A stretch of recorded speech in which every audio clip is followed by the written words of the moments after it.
Some say I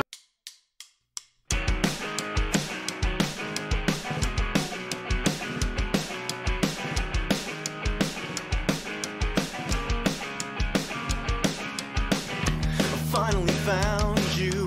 Why are you in the body of the enemy? I finally found you. Why are you in the body of the enemy?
Count you one by one. Electrocution, revolution, fight for what is wrong. Very, very ordinary. Count you one by one. Electrocution, revolution, fight for what is wrong.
Hello, everybody.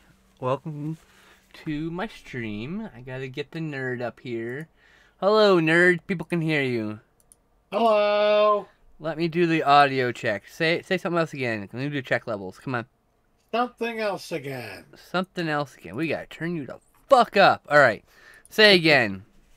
Again. Okay, that should be about right. Let me Agane. let me get you on screen now. Where the fuck is button?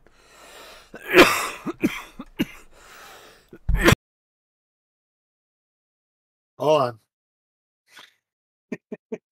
Welcome to Couch Tomatoes movie chat. We're two big fucking nerds who watch way too many movies, know too much about movies, talk about movies, hopefully for your entertainment and for educational purposes, if you wish. Who am I to judge in such a world? I am much louder than you, actually. I need to turn you up a little bit more, actually. Okay. Alright. So, while I finish this medicine, can you give the folks some thoughts about what you've seen so far of The Adventures of Briscoe County Jr.? Oh, yes. What are my thoughts on Briscoe County Jr. after we started watching it on Tubi TV? Well, let me just to show you what my thoughts are. I bought it. I like it. I like it a lot. Bruce Campbell, criminally undercast throughout his entire career. Like, it is genuinely criminal that we haven't seen him in more things, you know? I'm just like, but why? He's so good. He's such a charismatic actor. He would have been perfect in so many things that he hasn't been cast in, and this is fucking proof of that. And wow, yeah, it's great. It definitely feels more like it's aimed at kids, which is interesting because it was a primetime show. And I'm just thinking, I guess there were a lot of primetime shows that were aimed at like family audiences at that time, but this seems a bit, I don't know. It's maybe it's not actually. Now that I think about it, maybe it's not as um aimed at as young of an audience as I had in my mind. I'm thinking like maybe an eight-year old. I'm sure some 8-year olds watched it, but now that I think about it, like probably more like 10, 11. And the thing is, at that time, I can understand entirely why it didn't do well. Because at that time in the 90s, I didn't know a single person. I didn't know a single kid who Right? liked Westerns. So They were just they out of just fad at weren't the time. Yeah, they just weren't popular. So, but it's still good. I love the anachronisms too. People have a problem with that, apparently. So Well, it's a weird Western. There's nothing wrong. yes, we understand that, but I think at the time it was a bit too early. Like the Weird Western had been relegated to mostly books and comics prior to this. Mm. There were a few. I mean, like every couple years you get one or two up until about Like Jonah Hex that got made into a movie eventually, yeah, right? exactly Yeah. like that. Yeah, I mean, um, but like, uh, And then a few years after this, maybe there lost was me with my Wild Wild thought. Shit, West. Wild Wild West. Oh no, Which didn't do well. good because it sucked. Yeah. And then like 5 to 10 years after that 1993. was Holy fuck! Cowboys and Aliens. 5 years later, there'd be a Wild Wild West. 99, I think, right? It might even have been 2000. Maybe in 2000. But I mean, like, it's only, I mean, you know, it's only a hop, skip, and a jump away from Superman finding the alien spider. Also, to Yeah. be fair, Yep. um, there was something I had to say. Fuck. Oh, you're dead on 1999. Correct. Oh, hey, Sorry. I just remember seeing it in theaters and being very disappointed. I remember it coming out around the same time as like maybe it was a South Park the movie and one of the Austin Powers movies, maybe even just the first one, the second one, one of them. Anyway. You do need to turn me down a little bit on your end because I can hear myself echoing back. Okay. Sorry about that, dude. That's fine. All right. Part is that I can't hear myself, so I'm fucking yelling at this point into the microphone. Hi, chat. How's it going? How's blah blah blah blah? You know. All right. So, let's see here. I didn't pre-prep at all because I literally, to be honest with you, I was asleep in my chair. I was like, there was a YouTube video playing, and I don't remember about 5 minutes of it. That happens to me all the time. That's how I go to sleep, actually. Then I wake up, and I was like, oh, shit. Justin messaged me about 10 minutes ago. I should probably get off my ass and do that. And then I got distracted for a couple more minutes, and then finally. YouTube is the cure for somnambulism, I'll tell you that much. There's so many videos on there. And it's not to say they're bad videos. It's just that there are a lot of videos that are literally intentionally created for people who stall for time. need something in the background to sleep. When did we last do an episode? The 21st of last month. Are you fucking kidding me? Really? Sounds about right. It's been 3 weeks. Shit, I guess you're right. Yeah. God. What the? Luckily, we've been watching a lot of Briscoe County Jr. and a lot of Twin Peaks, so 421. Probably still won't be too many movies to cover. I'm gonna scroll down the 421. What were we watching in that day?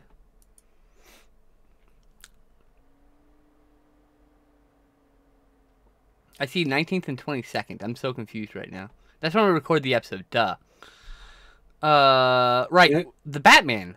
That's where we start. We're on the Batman. Really? Yeah. I thought we did the Batman. I'm scrolling through the list of things on the show, and the last thing talked about was Red Notice, which really like I remember that 3 days prior. So okay. So yeah, if we cover the Batman twice. We cover the Batman twice. Who cares? The Batman was a very good Batman movie. I don't know. Speaking of the cure for sleep, I don't know if it really matters if it's the best Batman movie, but there were issues with it. Still like an 8 out of 10. Even with the issues, it's still an 8 out of 10. It's just, the thing with the Batman is I am a giant, huge, mega comic nerd, and so like. Even if you're not a nerd, you can point. I have like this. I had this idea in my head of what the Batman should be, and not a single fucking movie has come close to it, except The Mask of the Phantasm, which once again is the greatest Batman movie ever made. I'll fight somebody in an alley over that one.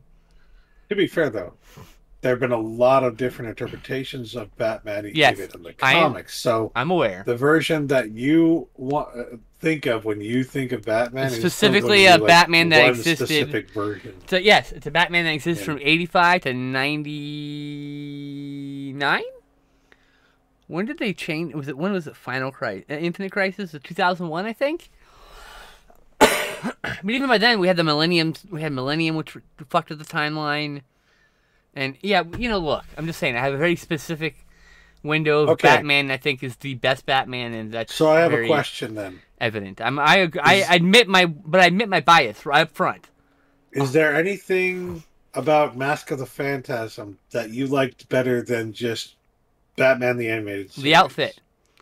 Because I'm fucking tired of the militarization, the fucking the paramilitary fetishization of Batman's costume ever since the very first 4 films, which were more like the comics. While I disagree with the armor type deal that's happening in the live action movies in the first 4, but at least it's closer to fucking Batman than the mainline Batman than everything that came after it. Everything that came after it like worships Frank Miller's alternate history version of Batman, an extreme version of Batman, one that later become more like wrapped into the character, which I didn't agree with at all. Like Batman shouldn't be this weird, obsessed guy. Like, I don't know. Like, he's obsessed, but not about that. Like, it's hard to explain. There's this in between. If we're talking about suits, right? Yeah. There's this in between, between the '60s Batman and the '90s Batman that never really happened, because it's like in the comics and a lot of the earlier comics, you see him just in a suit. There's not really any armor in his suit. It's more like the suit from the '60s Batman. I mean, once bulletproof vests became like a thing, Batman wore Kevlar. So like, him wearing a bulletproof vest and a stab vest makes sense. Why does he have sculpted muscles? Why do he has any like? I don't understand the. Why does he have plate armor? Why? Why does his fucking like? Why does he have basically guns and shit? Like, but they're batarangs, but looks like fucking pistols to me. Like, I don't know. Like, because it'll be more realistic that way. Exactly. The problem is directors keep trying to ground Batman in a realistic setting. Batman cannot exist in a realistic setting because Batman will get fucking killed or caught very quickly, I imagine. Okay? Like, the cops aren't going to work with him because he's a rich person. He might get away scot-free doing this a few times, but at some point they're like, he's a crazy person, we gotta lock him up. Like, yeah. A real-world Batman, I don't think... And the problem with real-world Batman, they keep, like, tying him to the moral backbone of Batman. A real-world Batman wouldn't have the same kind of moral standings as the comic one, because the comic one's it's fiction. And just grounded in reality, in real world, fictional. If you see a man, in the real world, if you see a man murdering hundreds of people and then you put him behind bars and he escapes and does it again and again and again, at some point you think it's probably better to just fucking kill that guy. A real life Batman would fucking murder the Joker. Because why would you let someone so like Riddler? Maybe not. He seems kind of harmless for the most part. As long as you know his riddles, right? I meant like past, not this movie's version. So like, I'm like, there's things about this movie that like about grounded Batman in reality that you strip away from Batman, the comic book character, that make the comic character so great. So like, why bother grounded in reality? And my problem is, Nolan's films grounded in reality and then slowly became more and more absurd until he's like fucking. Like at the end of the movie, he's like tapping people's cell phones. The third movie, he's got a hover vehicle that's like fucking the Terminator Hunter Killer from fucking the Terminator 2 or some shit. Like, it's some wild ass shit. I'm like, what's the point of grounding in reality if you were just gonna throw away the reality immediately? You're gonna go back to the absurdism of the original comics. Either go but fucking in a full different, more modern way. Yeah. I mean, like, have the balls go full fucking ass to the wind, balls out, crazy accurate to certain aspects. I mean, like, there's certain things that just don't work with Batman. A cloth cowl does not work with Batman. He has to have head protection. People get hit in the fucking head, and you need protection, right? So just having a piece of rubber on your head ain't gonna suit it. So like that kind of stuff, you can have. Like, that's magic rubber, okay? Yeah, in the comic, sure. But my point is, like, that's the kind of thing where like, you have to like, I'll concede like he needs side armor, he needs bulletproof chest, he needs a fucking stab vest, right? Like I get all that shit. There's like I said, I don't think we'll ever see Batman the way I think he should exist in live action. It'll never happen, I don't think, which is fine. The most unrealistic thing about Batman to me as a character is that it's a rich white man who actually cares about justice. I'm sorry, haven't seen it. Right. That's the other thing. You. Technically, Batman's just a fucking. He's a fascist, if you think about it. He's beating anybody who doesn't agree with him or the law with his fists until they relent or go to jail. That's fascism.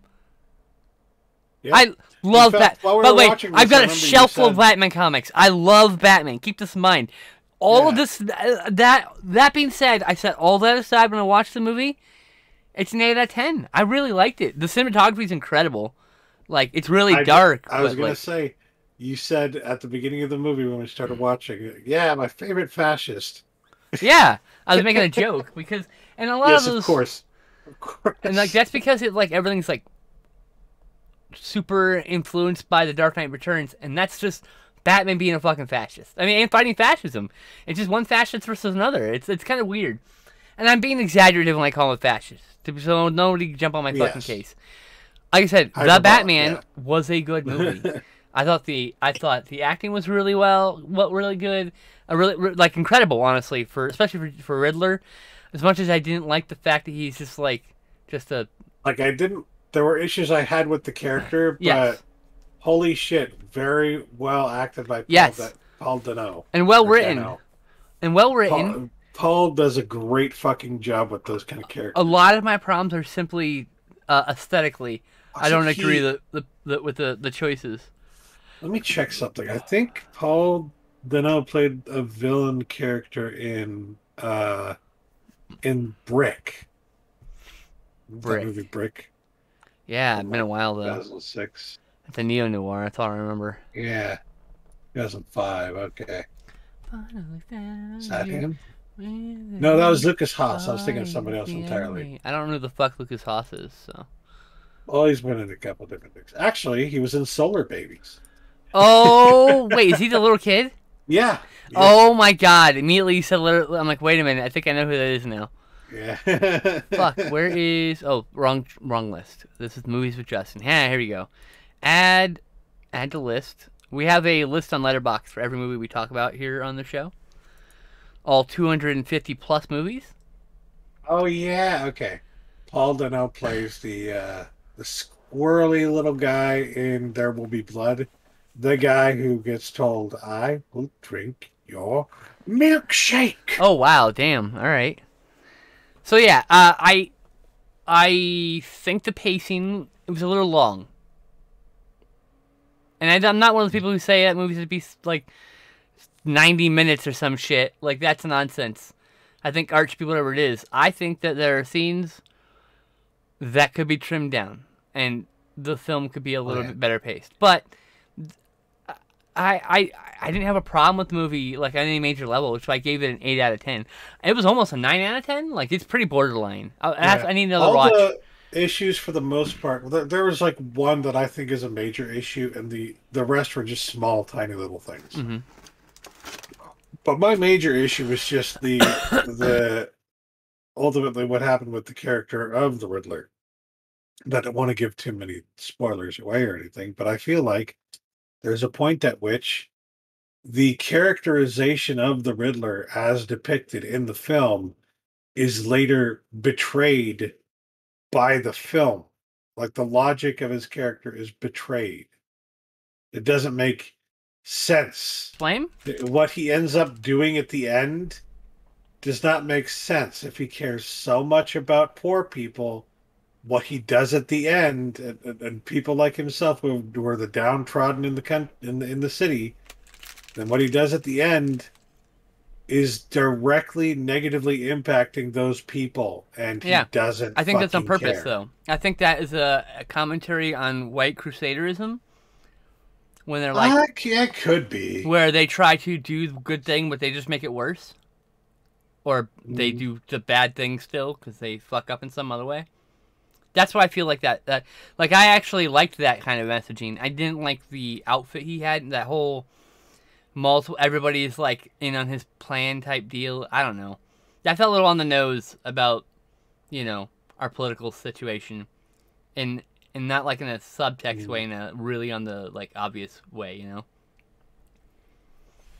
I don't know. Another thing I didn't really like that much. I mean, a lot of people I've seen have said that the choice of Nirvana was good in this, and I genuinely think maybe it's just because I've heard that song a million times, having grown up in the Seattle area and in Washington in the 90s and everything. They literally played that song on the radio probably like at least once an hour until I would say the mid 2000s. Like, it was 15, 20 years that you heard that song and other songs from Nirvana on the radio in this area all the fucking time. And so, having heard that song so many times, and just the night before, I think it was, or one of the a couple nights before at Oh yeah, most, I watched Montage of Heck, and I kind of which I really found want to see. something out about Kurt Cobain that I hadn't fucking realized, and so it felt to me like this is not a good use of the song because it doesn't. I don't hear anything in the lyrics of the song that could be extrapolated into meaning something about the characters or any of the characters in Batman.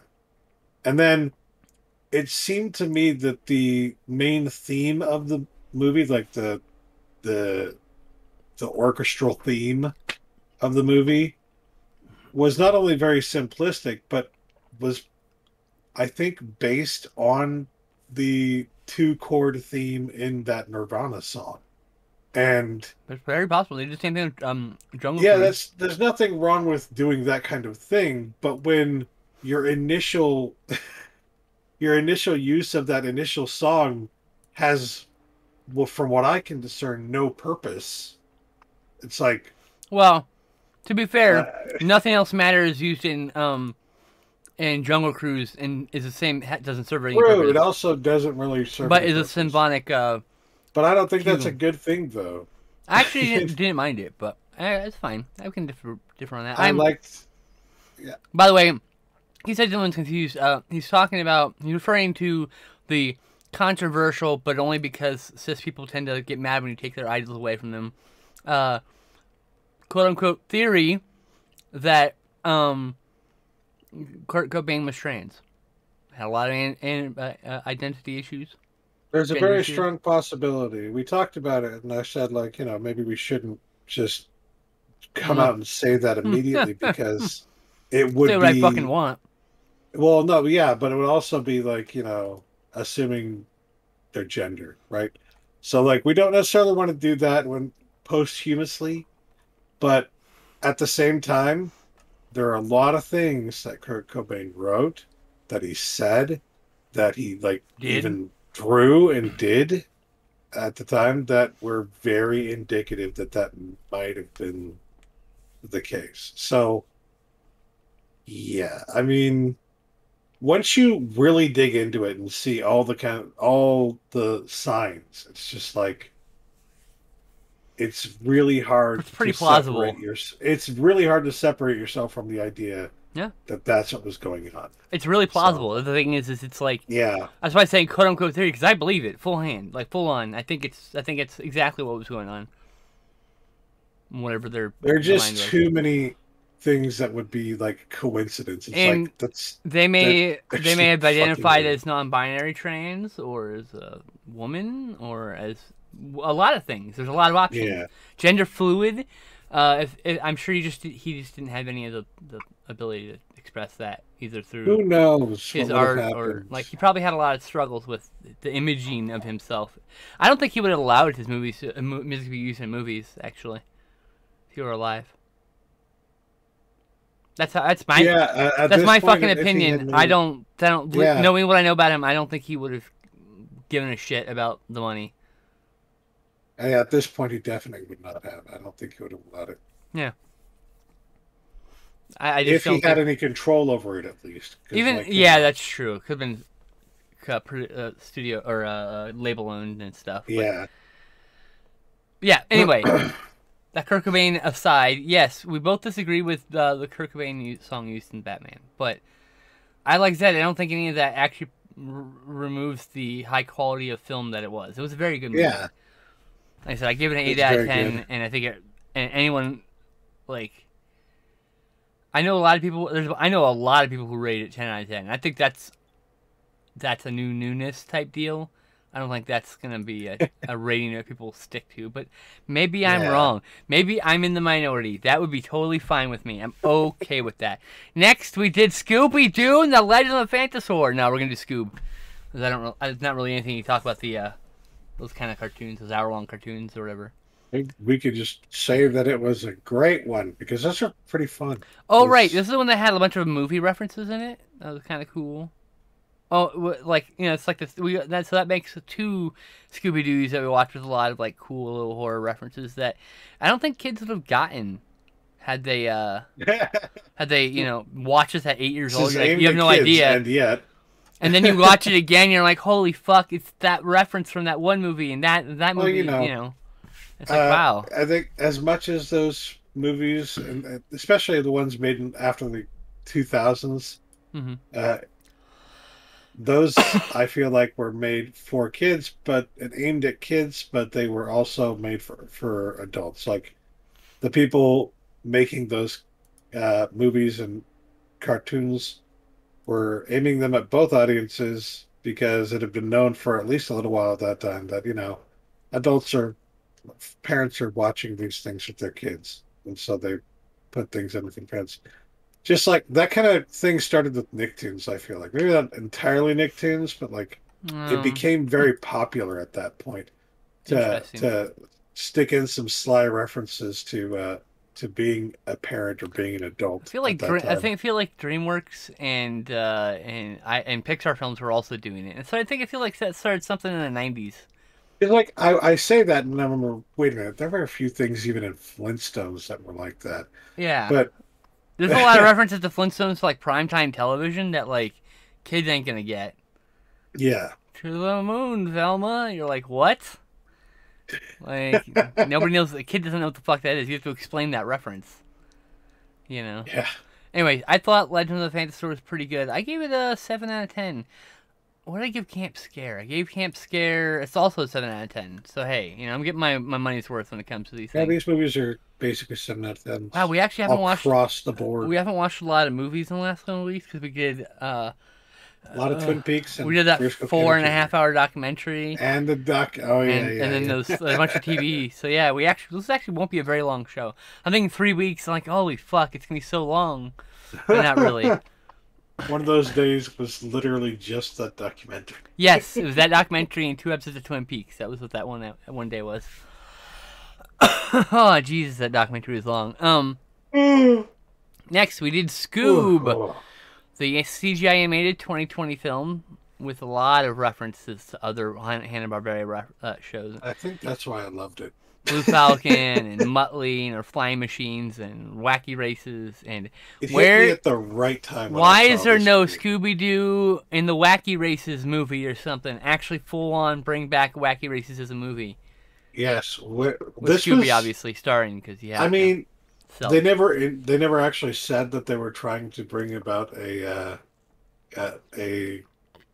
Hanna-Barbera cinematic universe. Yeah, but it sure looks like it was widely theorized that that's what they were trying to do, and this definitely felt like that's what they were trying to do. Oh yeah, but it didn't do well, so now which is a shame because this is a great fucking movie. Holy shit, I enjoyed this movie a lot. It would have been 8 out of 10 if it had not replaced so many of the iconic actors that definitely didn't need to be replaced.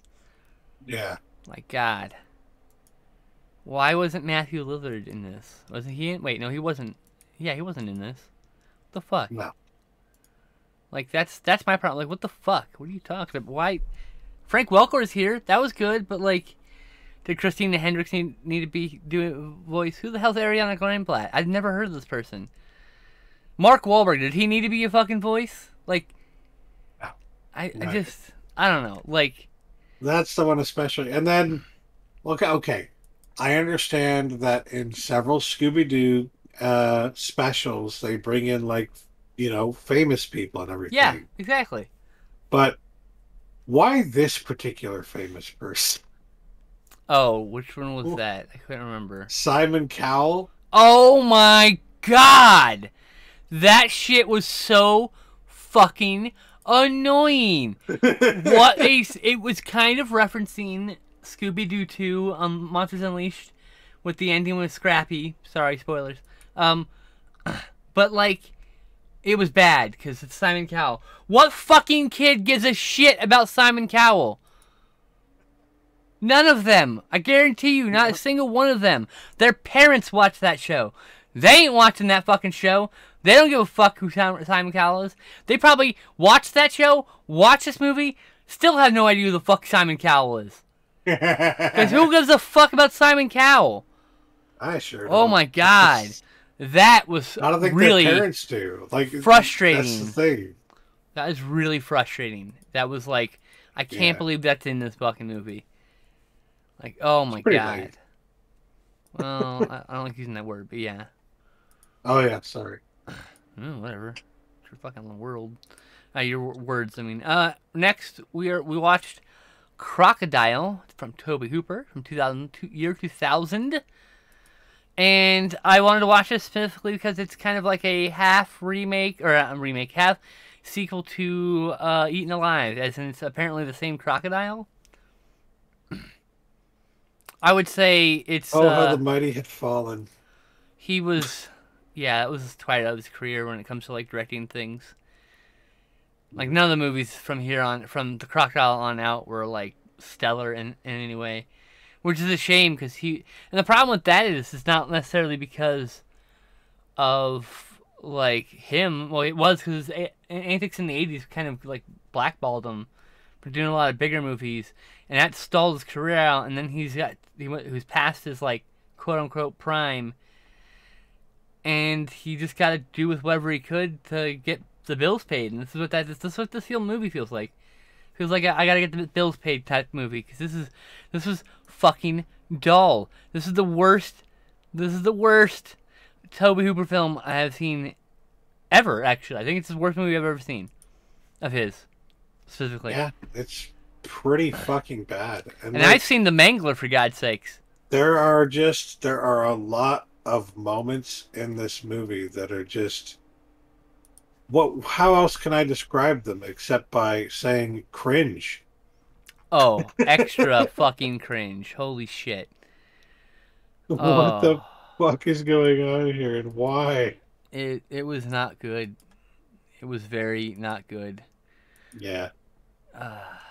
Like, we like Nanar. We like when movies are so bad they're good, quote unquote. A phrase we don't really use except when This I'm just talking like wasn't this. very entertaining at all. No, there wasn't anything Like, funny or over the I top wasn't or even ridiculous. happy or really pleased that the characters, all of which I didn't like, were dying. It's like, I get that that's kind of the point of a movie like this, is that you get the enjoyment of watching these people you've learned to hate over the movie just slowly get killed, right? It's literally just a bunch of kids going on a But boat trip. Like, it's not like a complex but plot or at anything. the same time, it's just like, it's not just that I don't like these characters. I don't care about them. And Yeah. so I don't care if they die. And so none of it is even fun. Like there's nothing this It's rather miserable watching this movie. yeah, To be super honest with you. I think honestly the most interesting I have this on characters DVD, by the way. most interesting characters are like the cop and then that old guy who knows about the alligator. And if Yeah. anyone asks, yes, I would buy it on Blu-ray, but only because it's Toby Hooper. That's it. That's it. God. Because Why? because I know Toby you love Hooper Toby Hooper, but is my why? favorite. That's why. All right. In the Cold of the Night. Do you you said you really like this one. You want to take this one? If I'm remembering it correctly, I will do my best.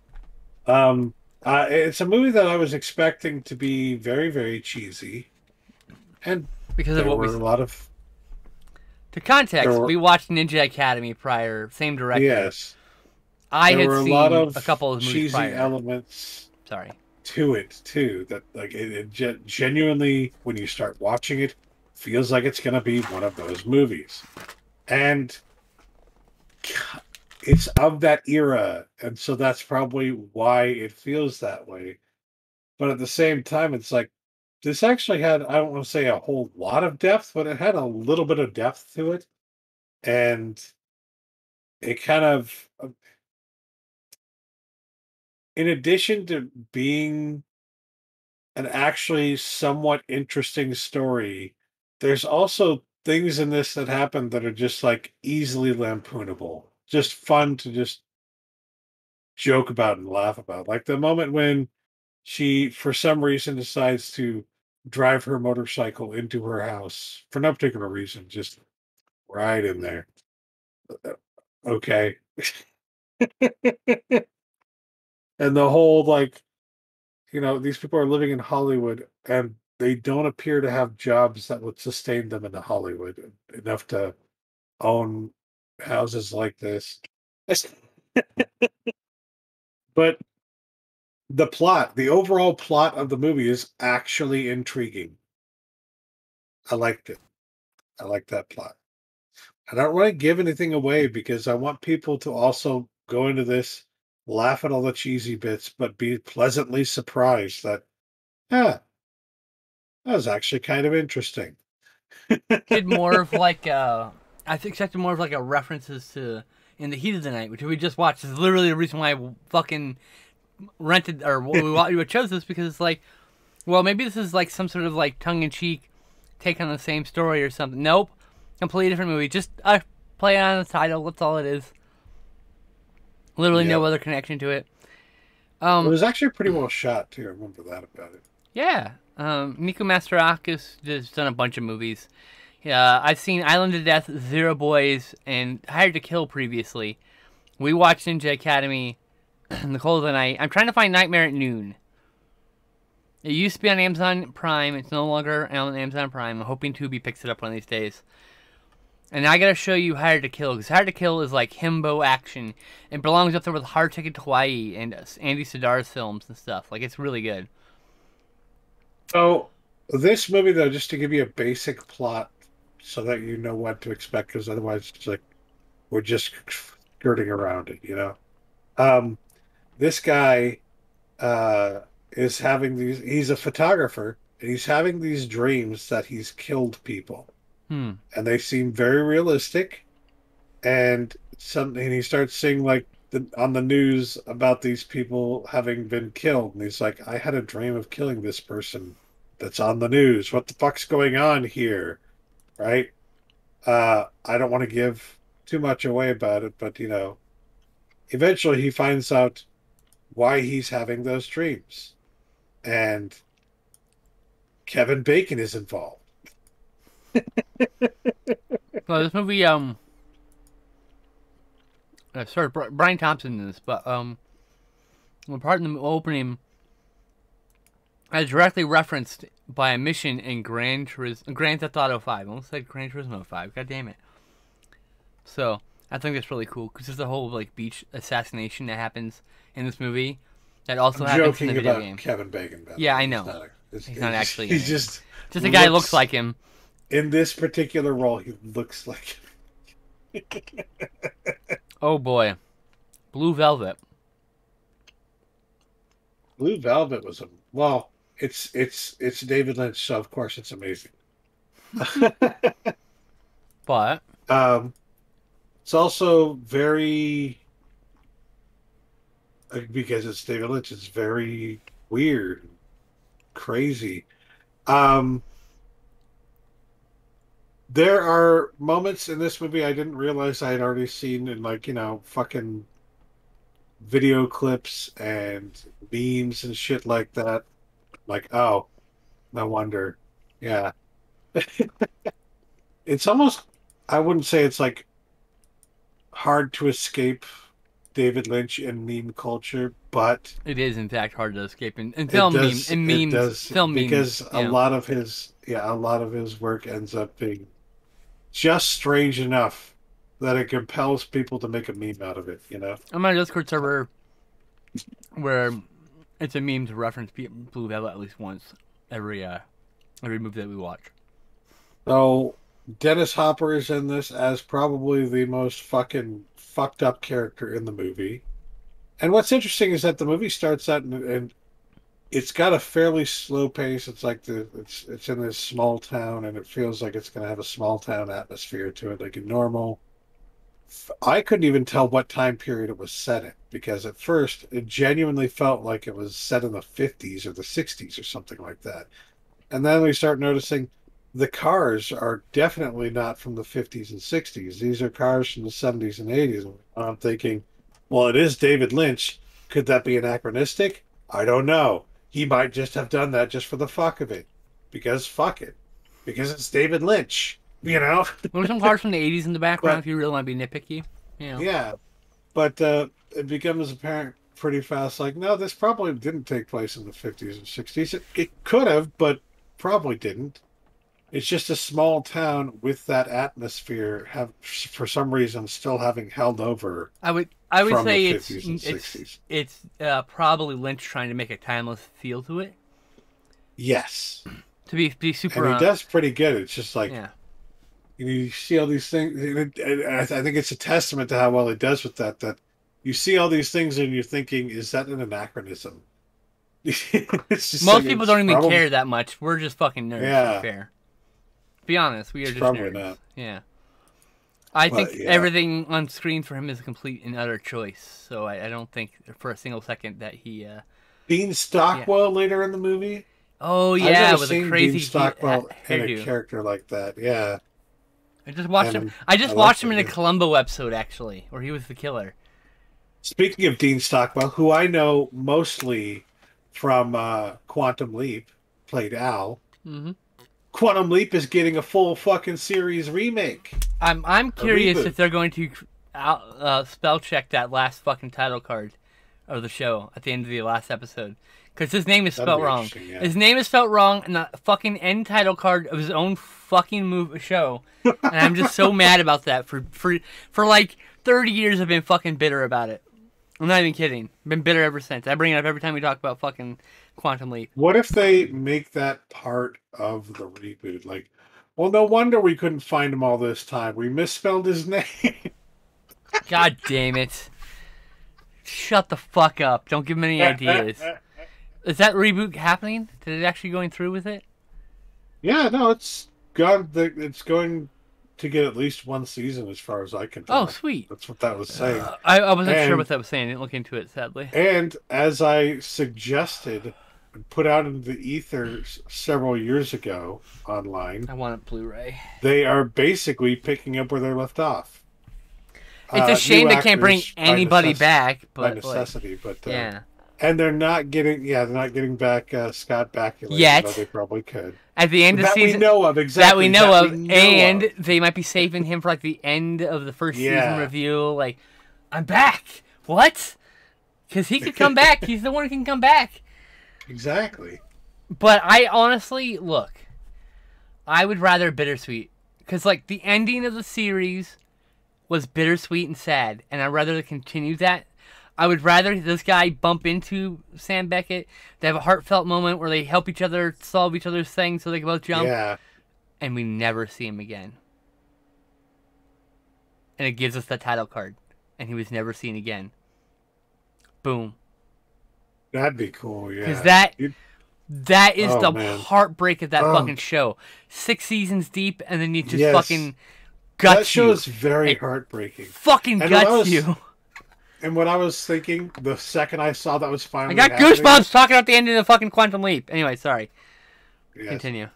What I was thinking, the second that I saw that this was happening, well, maybe not the second, but the last thing I thought was, oh my god, I can't wait for all the butthurt cis white men of the world to talk about how they made this show woke.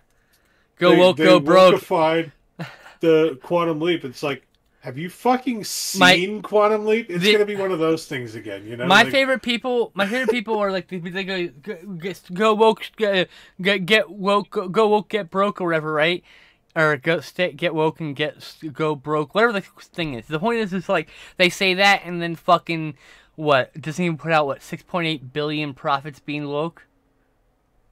I don't know, like I don't know. What it's you're like there are talking about. several episodes of Quantum Leap where he leaps into the body of a woman who is dealing with a fucking and sexual abuser. I haven't. Or he leaps into the body of a black man who is dealing with a fucking racist. It's like, this is shit that is like, it's that's what Quantum Leap always was. I don't it know. always was that. Yeah, but I don't know in hindsight if it handled those things correctly, because I haven't seen an episode in a long time. I have a feeling there are some of those jump into the body of a woman show episodes that are just cringe, because they're from the late 80s, early 90s. But there's some that are probably handled just fine. And that's...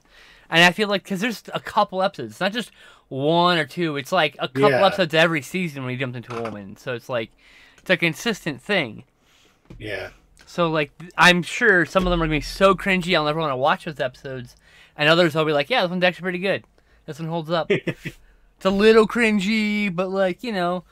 Yeah. Same with the race, the ones that deals with racism, where he's in the man of the black man, a body of the black man. I'm like, that is, like, dangerously close to blackface, and you gotta be really careful about that. Like, well, Yes. it's not, but it's not. He 'cause they never usually, actually yeah, does 'cause they it, but usually yeah. have another actor, so you can see it's a different body. Yes. Yes. But it's just dangerously close for some people are gonna be offended. There were a lot of things that and the perfect example is that scene from the one episode where he plays, you know, as he says, am I retarded?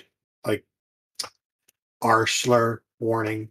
It's a quote from the show, by the way. Can you But refrain from still using it in the future? We've Thanks. seen, of course, we've seen the memes about this. This became a huge meme in like the mid 2000s, and it's still quite popular, unfortunately. But like, yeah, they really were like right on the line with a lot of that stuff. But the thing that like sold it and made it work was literally the fact that at the end of the day, they're saying there's nothing wrong with this person, and the bad people are the one treating these people like shit. That's the message of the story of the whole fucking show. The bad one is the one treating this person any differently than anyone else. That's the point of Quantum Leap. Did he ever jump into the body of a racist? I can't remember. I don't think so. I feel like he Might should have jumped though. into like the body of a grand dragon wizard, whatever they call him in the KKK.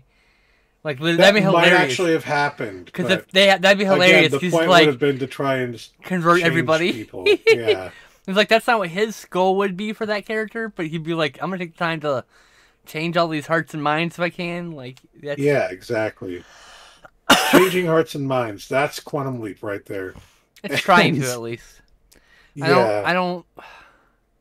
I'm not altruistic enough to believe that that's something I don't that's think it viable. worked for many people. I think Yeah. it was deeply affecting for me, but like Yeah. I don't think it was deeply affecting for everybody who saw That's it, because because- if it was, we'd be living in a better world right now. Yeah. You know? That's because it deeply affected you because you have fucking empathy. I know, shocker, right? Yeah. Anyway, we got sidetracked about Quantum Yeah. Leap. That's my fault. My bad. Blue Velvet is incredible. I will never be able to hear the song Blue Velvet again without thinking about this fucking movie. God damn it. There's some very uncomfortable scenes, both sexual assault and some other quite offensive things. I think that the F word gets thrown around at one point. I don't remember. But remember, it's just like the people who say all those bad things is an atrocious, horrible human being. Yeah. So it's like, yeah. Anyway, I gave Blue Velvet 10 out of fucking 10. The coveted 10 out of 10 stars. Hell yeah. That was a fucking phenomenal movie. And it's one that you will not easily forget either. Oh, no. Blue The ending, like Velvet. Sorry. like many David Lynch things, the ending is like, was it this or was it that? What's actually going on here? You know? Everybody talks about how it's all a dream. I'm sorry. And I don't think that's... Yes, I'm sure everybody does. I don't, But like, was but it? I know, right? And But was it? when you brought up the possibility, I'm like, that is interesting. It is actually still completely and utterly open-ended. On whether it was a dream, or Yeah. he's thinking about this past, or what. You know, that could have just been him Yeah. dreaming about the past. We don't fucking know. I should throw spoilers up for Blue Velvet. Fuck, go see it. The fuck you watch me for? Leviathan. Directed by the Cosmatos that guy. was so So he good. does what? Mandy? Is that right? Yeah, Panos mean- Cosmatos, the guy who did Mandy and Beyond the Black Rainbow, and his You mean dad. his father, right? And his Yeah, dad father. directed Leviathan. Yeah. Yeah. Who himself did a couple of movies, notable movies. He, Cobra, Rambo Part 2, and Tombstone, and of unknown origin. So, Tombstone, I have wow. to say, Leviathan, that's the one with Peter Weller, right? and David, what's his face? Fuck. Um, Stern, your favorite. Daniel Stern. Yes. Your Um, favorite. this movie was surprisingly really good. I actually kind of felt bad that I hadn't seen it before, right? It felt like one of those movies that I definitely would have loved when I was a kid and wish I had seen when I was a kid. Yeah, And yeah. was probably on a bunch of fucking, it was on TBS, TNT, USA, one of those fucking channels, at least a few times a week or something like that. It feels like that kind of a movie. But I never fucking saw this before, and holy shit, it's extremely entertaining. It's Very. really entertaining. Yep, yep, yep. And the fucking I think my favorite part about it is that the effects work is so good. It's so good. Oh yeah. Very, very, very effective for the budget. It's actually, I think it went over budget. I think it was a movie that was high budgeted and went over budget, if I remember correctly. I think. It feels like it was partially inspired by The Thing, almost. Oh, 100%. It was inspired by a thing. It predates Abyss, though. Remember? No, it comes after Abyss. Actually, this one definitely cashing in on Abyss. I think it predates some There's of the other movies that were there's inspired by Abyss Abyss, and but Deep yeah. Star 6 and fuck, what was the other one? I've got a list actually. I have a list called Thalassophobia, and it's Deep Star 6, Leviathan, The Rift. That's what I'm thinking of missing of. The Rift. Ah, That was those all the 80s ones, and then there's a bunch of older ones like there's also Lords of the Deep, which we have not seen yet. Utantubi. and then eventually Okay. in the later 90s, you got like Sphere, stuff like that. Sphere, Deep Blue Sea, and the Meg and Underwater all have underwater bases. It's Yeah. literally a list of underwater bases because I'm fascinated. One, I'm terrified of the deep water, and so it's like space in a way when you're in one of those underwater bases, and I'm just fascinated by them. Probably in the same way that there's someone probably fascinated with space stations and cinema. Just my list is smaller because there's not as many bases. Yeah. This movie is a lot more action packed than you might expect because the thing about this type of movie, the underwater based movie, uh, is that you know Sphere isn't a very action packed movie, right? Um,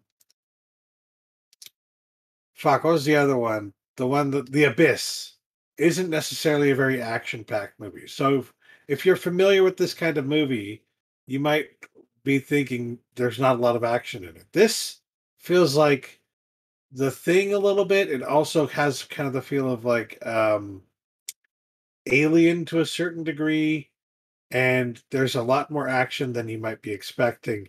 And the plot it's quick, it's snappy, the pacing is perfect. It's a really entertaining movie, honestly.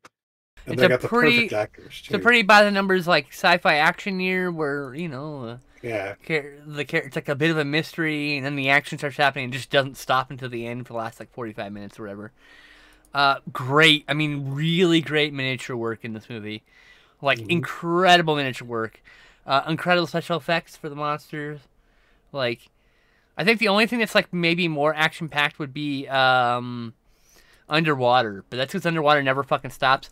The Meg also, but the Meg's underwater base is very short sequence at the beginning half of the movie, so I think Underwater is also a very short film. like I think it's like 75, right? yeah. Well, maybe it's even a full 90 minutes, but like that's what the when you include And the 95, damn, 95 minutes. 95. Yeah. Well, that's when you include all the extra fluff, like titles and everything. Yeah, yeah. I mean, that movie just fucking goes from the beginning. We talked about in an Mhm. earlier previous episode, Underwater, how fucking cool It's that like was. they knew they only had a certain amount of time. They're like, go go go go go go go go go go. Yep. Only got a certain amount of time to work with. Go go go. We're gonna fit it all in here. What did you give In the Cold of the Night? I forgot. I think Oh, 7 out of 10, I think. I also 7 did. 10. I forgot to mention the It's good, good rating on that. movie. What is your rating of Blue Velvet? Mine was 10 out of 10. I mean, like, I don't. I think I give it a 9 out of 10. Fair. That was one where like for once I actually went a little bit lower than you. That's fine. And your Leviathan score? Again, I want to say 7 out of 10, but almost verging on 8 because it genuinely is that good. It's like I gave it a 7 out of 10.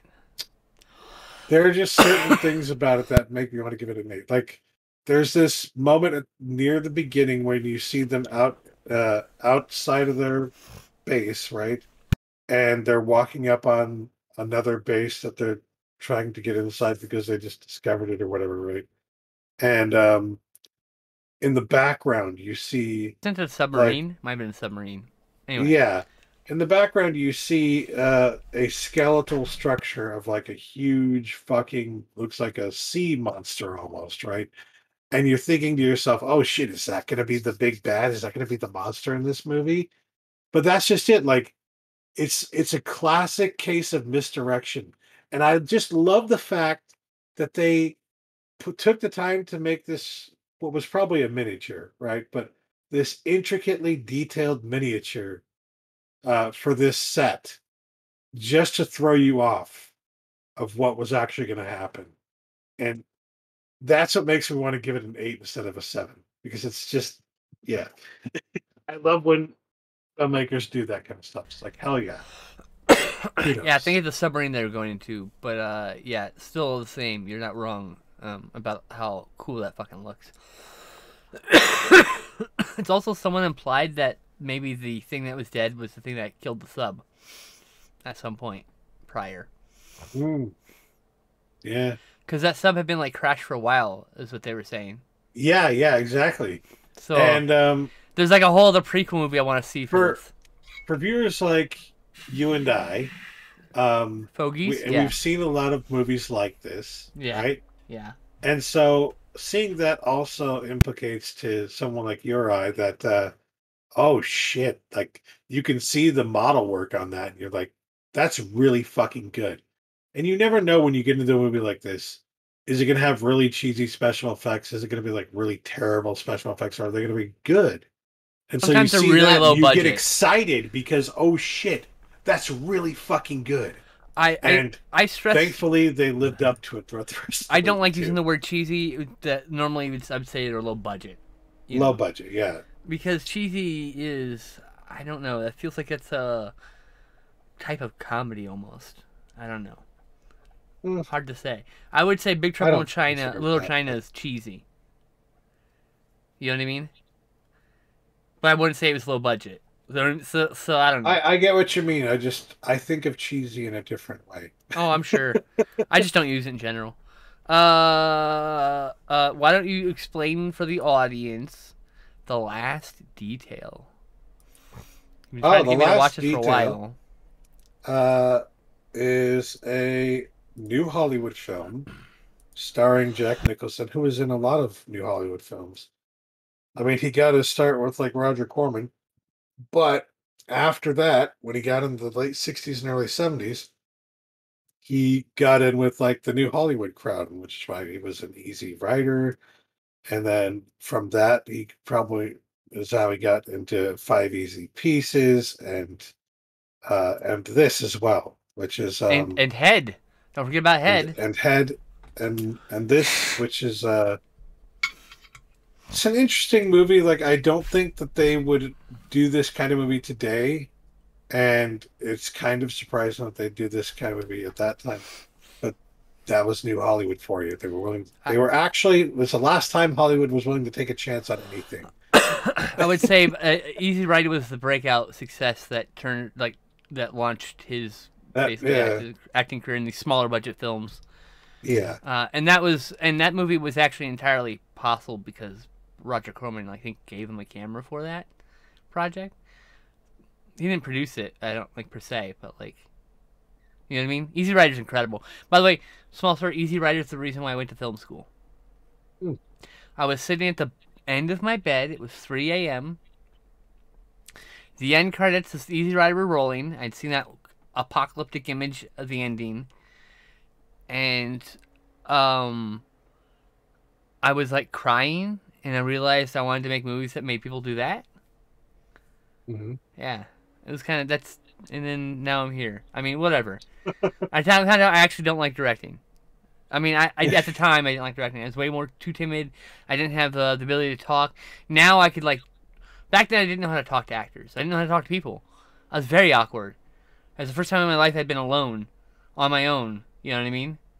So I was very quiet, very awkward, like I usually am in person. You can count for that. I had a similar experience, different movie entirely, but a similar experience that made me go, "Wow, this movie is really making me feel something, and I don't know why, and I want to know why." Yeah. And that's why I'm going to go to school and learn about film. When I went to school, to a technical school. In fact, it was kind of a scam in the way that they said they got placements for. They had a high placement rate for students in the industry.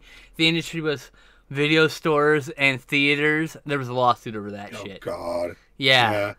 That's not the fucking industry, pal. I'm sorry. So yeah, they got sued over that, and they don't exist anymore.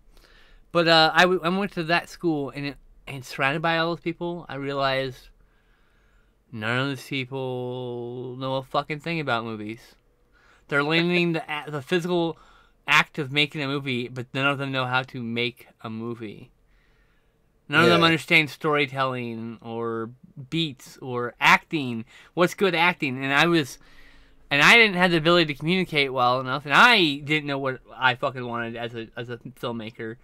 And my roommate at the time, Tony, would have like long conversations. We'd watch a movie together. Like we watched Breathless, and I was like, I hated it. I fucking hated it. Like, what is that? It was like, what movie? What was the movie? What happened in the movie? Right? And like, 'cause I was naive, right? And he was asking me questions about what I didn't like, what I thought was a movie, what I thought was good, what was like. And he got me to understand that there's no such thing as a bad movie. There's no such thing as a good movie. There are movies that are for you, and there are movies that are not for you, and you might describe them as good, but the understanding that what I like is not the same as what you like, which is why we have very similar tastes, but we don't have the same taste. Because there's some movies where I'm like, I hated that. You're like, I gave it a 5 out of 10. And that's the way it goes, you know? Like, yeah. So like, I don't think I didn't want to work with any of those fucking people. I never wanted to do. I didn't want to do all those people. That's very true too. They all wanted to be famous Hollywood directors, and I'm just like, I want to make movies. I was the only one of only like 2 people who just wanted to make movies. I had no interest in doing big budget films. I think probably when we move out, I will probably start moving forward with the idea of doing a shot and video film and just fucking have fun with it. Oh yeah. So. And I like that notion. There are no bad movies and there are no good movies. No. Because like that definitely was not what I thought at the time back then, right? Yeah. And I would say I continued on laboring under that delusion for a while that like, no, there are bad movies and there are good movies, right? Yeah, there are objectively there's no objective quality. Then I slowly learned to respect the fact that even a bad movie, or what I had considered at the time a bad movie, that there was somebody who put a lot of fucking effort into making that. They were trying really hard. And maybe it didn't pan out exactly the way they wanted it Crocodile. to. Maybe they aren't very good at telling a story. Crocodile again. Maybe they weren't great at anything that it takes to make a movie, right? Crocodile. But they still went through with the process of actually making it, and that's very fucking difficult. Yeah. So, like, and understanding that there are as many independent films as he completed, there are 10 more that never finished. There are 10 movies for every fucking A24 movie that gets released. There's like probably 2 or 3 of the productions that never finished because they do low budget things, right? Because budget issue or fucking catastrophic thing happened, like a natural disaster and things, but now they're out of money and they're out of time and they can't finish the movie, and then they just shelve that footage. They don't dish out more movie, just call that a loss. Not most studios, so they just go with it. I'm not speaking of A24 specifically. That's had to happen at least once or twice to A24 movies, like on the back end, where they're like, we'll just quietly never talk about this movie again since we never finished it. You know, like a lot of that happens a lot. Not necessarily in the big studio era, because the big studios will just pay for it till it's done at least. You know, but like indie films, there's like 10 indie films that never got finished for every one that you saw. I mean, like at least. And maybe in the 80s it was like 100 to 1 because of how many movies were being made all the time by everybody. There was a glut of movies. There's so many movies that established directors couldn't get their fucking movies released on VHS because there were just so many movies being released.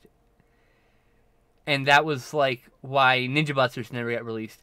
Even though the guy who directed Ninja Busters did like 5 movies prior. Established record of movies. So it's like, it's that kind of thing. Where it's just like... Yeah. Sorry, we got in a really long diatribe. The Last Detail. Sorry, let's start over. Oh, yeah, we did, but I never got... Last Detail. Yeah. We never even really get into what it is. Yeah, okay, yeah. So, Jack Nicholson plays a Navy military police officer, and he and his friend are tasked, or, well, his partner, I don't know if they're friends really, but, you know, are tasked with taking another Navy member of the military to prison, basically, to military prison. Because he right? fucked up. And what he did was he tried to steal $40 from a charity box at a church, and the person who was in like control of the place, the military compound that he was on, was a very big fan of that charity. So he ended up getting 8 years in prison, I think it was. Yep. For just attempting to steal $40 from the box. Mm-hmm. Never actually got the $40, by the way. Yeah. And that character, the kleptomaniac, and he is a kleptomaniac. He's a kleptomaniac, and throughout the movie, he's stealing things. You can, if you pay close attention, you can see him stealing things. Every comedian started shoveling things in his pocket at the bottom of the camera line while people were talking. And it's like, Randy Quaid. It's a very early role for Randy Quaid. Yeah. And he, most of us know him from his like Otis Young is the other roles. guy, by the way. Yeah. Most of us know Randy Quaid from his comedic roles from like the National Lampoon's movies as Uncle Eddie. Whoop. And there are a few moments when he's a little bit comedic in this, but he's more of like a dramatic character in this film, and you might not even recognize him. I mean, he was in What's Up, Doc? He has one of those distinctive faces you won't be able to miss, but like... And Paper Moon. Holy shit. He was in all those movies. Yeah. Have you ever seen What's Up, Doc? I don't remember. I don't think so. It's on Criterion. We should probably watch it. Peter Bogdanovich. But yeah, the whole thing is that they have like a week to take him to the military prison. 10 days. And they're like, we're gonna take our sweet time doing this so that we can get like a free vacation out of this. Because they got paid per day. Per diem, yeah. Per diem per day. Keep saying per diem. And they combined their per diem and partied and fucked around with this guy and did lots of drugs and strippers and whatnot. Yeah, like everything you think of. And then like it gets all weird and existential at the end, which is my favorite part, the last 30 minutes or so, when it's just like at one point they're cooking hot dogs in a park in the height of winter. Like it's just with no buns. With no buns. It's just so fucking random. They just start dipping the hot dog into a thing of mustard. Yeah, it's just so fucking random. Like, and they're like talking about life and whatever else, and yeah. I feel like it's kind of trying to project the realism of what life is like for people like that in the military, and the way it ends is even quite interesting because he gets taken to prison. Yep. It's very unceremonious. The ending is very unceremonious. Just That's like how a lot of these new quick, Hollywood quick, films quick, were. boom, done. Like he's put in prison, they leave, and Like, the ending is them walking away. But when they walk away, the way that it's shot, it's almost looks like they're marching down the street, yeah. and you hear like that military song playing in the background as they're marching I down the mean, street. I always felt like new Hollywood films were like more closer to real life in a lot of ways because they just have abrupt, sudden endings, like just like life. You'll be in the next chapter of your life, and then boop, hit by a truck. Who could have Because seen that coming? the new Hollywood movies are trying, I feel like, to be more realistic because At they're least a rejection some of degree. the Hollywood movies that came before that Or were very fantasy. Yeah. fantasy and surrealism and whatnot. So, yeah.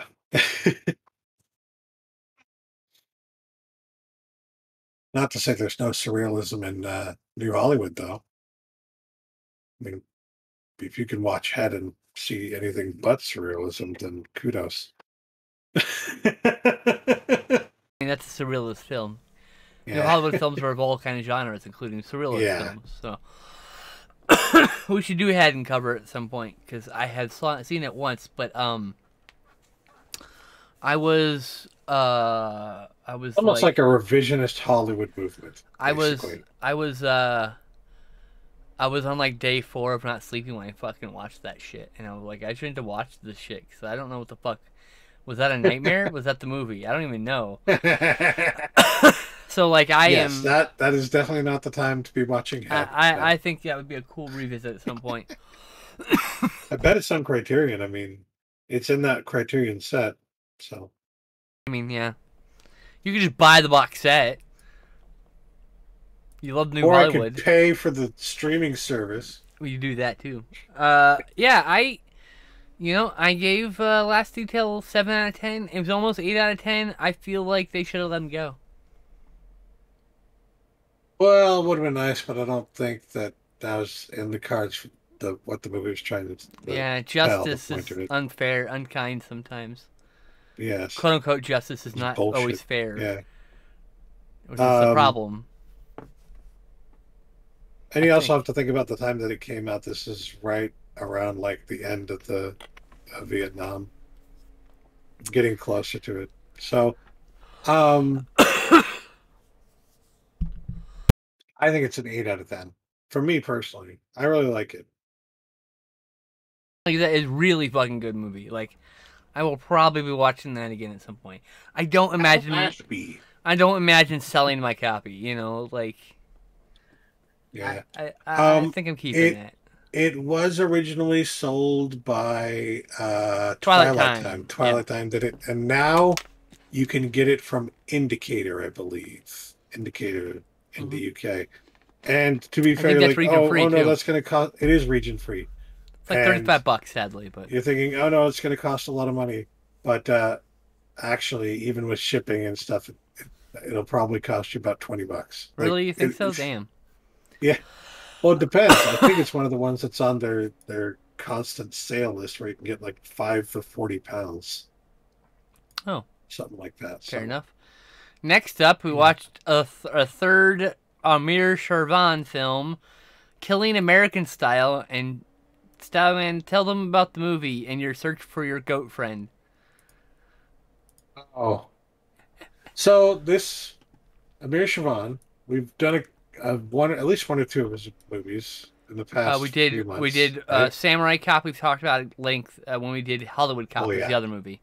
Hollywood Cop. Yeah. Young Rebels is still to come. So these movies all seem to take place on a specific ranch in Malibu. Like in Malibu, yeah. And so down the range, by the way. This specific ranch has like a little farm on it. There's like there are horses, there are goats, there are chickens, there are there are all kinds of livestock and farm animals and whatnot. And in Hollywood Cop it is, right? Hollywood Cop, there's the goat is a actual prominent character somewhat because the kid loves the goat. right? And he wants to go back home to see his goat at one point, and the goat gets in the middle of like some fucking gunfire even at one point in Hollywood Cop, and we're like, is the goat okay? You know, but I got really attached to the goat in that movie because you know I don't want the goat to die, but because I was like, oh shit, that goat was in Hollywood Cop. This is the same fucking location as in Hollywood Cop. Are we gonna see the goat? Right. So throughout the movie, I'm looking everywhere trying to spot the goat. Where's the goat? Where's the goat? I think we only ever saw horses in this one. No goats. No goat. I was disappointed. I wanted the goat. Where's the goat? Give me the goat. That Yes. goat was the greatest of all time. I'm gonna guess that Amir Shervan did not have the goat up until Hollywood Cop, because it's in America. It's on Probably, Samurai yeah. Cop also. So I don't think we'll see it in Young Rebels either. So this movie though is Kind of dull. it is kind of dull. Like Hollywood Cop. I didn't like- hate it though. It was like, it's okay. Hollywood Cop has like some great moments. It's a Tom's Festival as an example. Yeah. Every day is like ends in a Tom's Festival. This one is not as snappily written for sure. It's like they're having fun with those. This one, We're like going reverse they're order. trying to make something like good or something like that. They don't really. It's almost like they didn't have their voice at this point. You know. So yeah, we're going in Didn't know reverse. what kind of thing they wanted to do. So it was Samurai Cop in reverse order. It was Samurai Cop, Hollywood Cop, Killing American Style, Young Rebels, and then the G slur I can't say on stream. The Romani G slur, that one.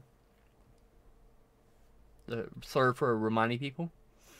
Oh yeah. Yeah, that's the name of the title. It's the G word, and so yeah. Oh, I don't know. once again, have it was a different time. Don't you just get tired of fucking saying that shit? It became so like common in American speech that it's not only until the last decade that Oh, yeah, kind of started to clean that There's up. an entire Fleetwood Mac song called that. Yes. Yeah.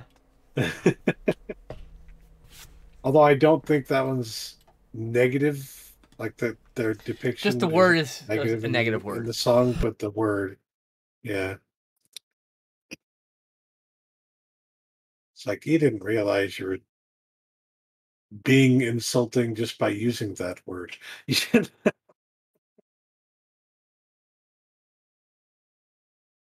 Basically, what these things are, they're not intended to be cruel. It's just oops, they didn't know any better. That's Yeah. probably what it is. They just didn't know any better. Should have known? They had known better. Yes, of Except course. for Stephen King, who I still have to question, like, but why, dude? Why? Why even now? Why today? Why? Why? Okay, what can you remember about Zatoichi on the road? After I give the plot, which was that Zatoichi swears to protect this lady, and then he's stuck between two warring factions in a bloody turf war while trying to protect this young lass. Zatoichi. Every Zatoichi movie is good. I actually like this one a lot. I think I liked it better than you did, even. But I gave it a 7 out of 10. I liked it because there was like a lot of different things going on. It it starts off as one thing, and then through necessity, it changes because the character like that he's looking after changes. Like he finds somebody else and he has to help that person, and then you know it's a very the plot goes along the road just as he does in this movie, right? Yeah. So the plot is like following a winding road, just like him in the movie is like following a winding road. I guess Yeah. that's what I'm trying to say. Yeah, I get you. But it feels a lot more like a Western than very other movies. very strong Western Some of aesthetic. the earlier ones, I would say. Yeah. Yes. Well, so here's my theory. the earlier ones, they hadn't seen the westerns. Then the westerns show up. The later ones are inspired, and so then you get the samurai films are inspiring spaghetti westerns, which are inspiring samurai films, which are inspiring spaghetti westerns until those genres became. I think that's absolutely what happened. There's it's just like back and forthing. I don't think it was one inspiring the other entirely. It was like they were both inspiring each other. Because, I mean, I need to watch more samurai movies to know for fucking sure. We will be. But there's a lot of them. But I especially want to watch some of the earlier ones because I want to see if they had like. I've noticed in the later samurai movies they have like the title in the big splash card, which is something I remember from fucking like European westerns, right? But I want to know where did it come from first? Did it start with the samurai movies or did it start with the westerns? Because it could have been one of those things that the samurai movies borrowed from the westerns. And there were things that like what was that movie we watched? It wasn't a Zatoichi movie, it was another one where they had music that even sounded like something Ennio Morricone wrote. It was just very Western inspired. The movie you were thinking of was Zatoichi the Fugitive. Are you sure? I'm 99%. It was a Zatoichi movie? No, wait. No, I'm not sure. What was the other one? There's a Scorpion film. It was the one with the two guys who were trying to be a samurai and... Oh, that was a while ago. Hold on. Kill. Yeah. Yes. But Kill is from 1968. It's 1,000% influenced by spaghetti westerns. Yes. Like 1,000,000,000 goddamn percent. Like, that movie shot like a spaghetti western. Those people are fucking acting like spaghetti western characters. The music sounds like it's a spaghetti western. The title card is 100% from the spaghetti western. Like is, I think the title cards come from the spaghetti westerns. I think because Giallo has some pretty fancy title cards. Some of them don't. It's kind of touch and go. There was a reference I want. Hold on. And what I find interesting about that is that when they started doing, I feel like they started doing those title cards in the samurai movies because of the spaghetti western, the European western, and then eventually you start seeing those title cards in like fucking Godzilla movies, right? It's so interesting. God, what was it I was trying to think of? I was trying to give you time to think of it. Fuck. I we went from Zatoichi to Kill and talked about how Kill was very much inspired by European westerns. I can't find. Damn it. Hate when that happens. Like I was a tweet I made that was relevant to what we were talking Everyone about. Watching this and the best part is I don't even remember what tweet I'm looking for. Fuck.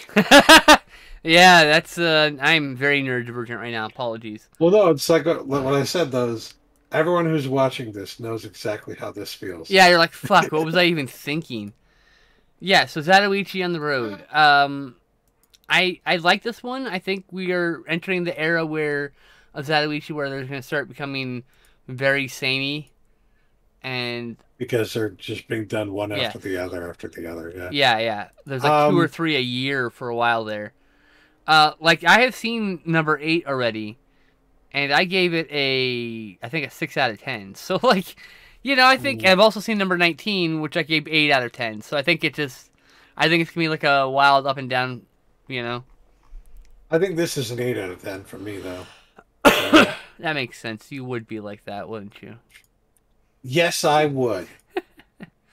All right. Yeah, I give it a 7 out of 10. Next up is Apollo 10.5, A Space Age Childhood from this year. Wow, I was actually surprised by this movie. Problematic with some issues, but, I didn't hate it. I didn't love it either. It's good. There's nothing wrong with it. I'm surprised by it though. Like it's very well animated, even though I know a lot of it's rotoscoped. There's some moments where they're definitely animated. I didn't even know that Richard Linklater had made another movie like this, and he did. Here it is. Yeah. Um, Waking like Life many and of A Scanner Darkly are yeah, similarly made.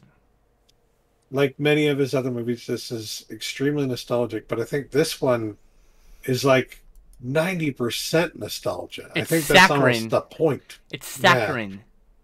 Oh yeah, That's the for problem. sure.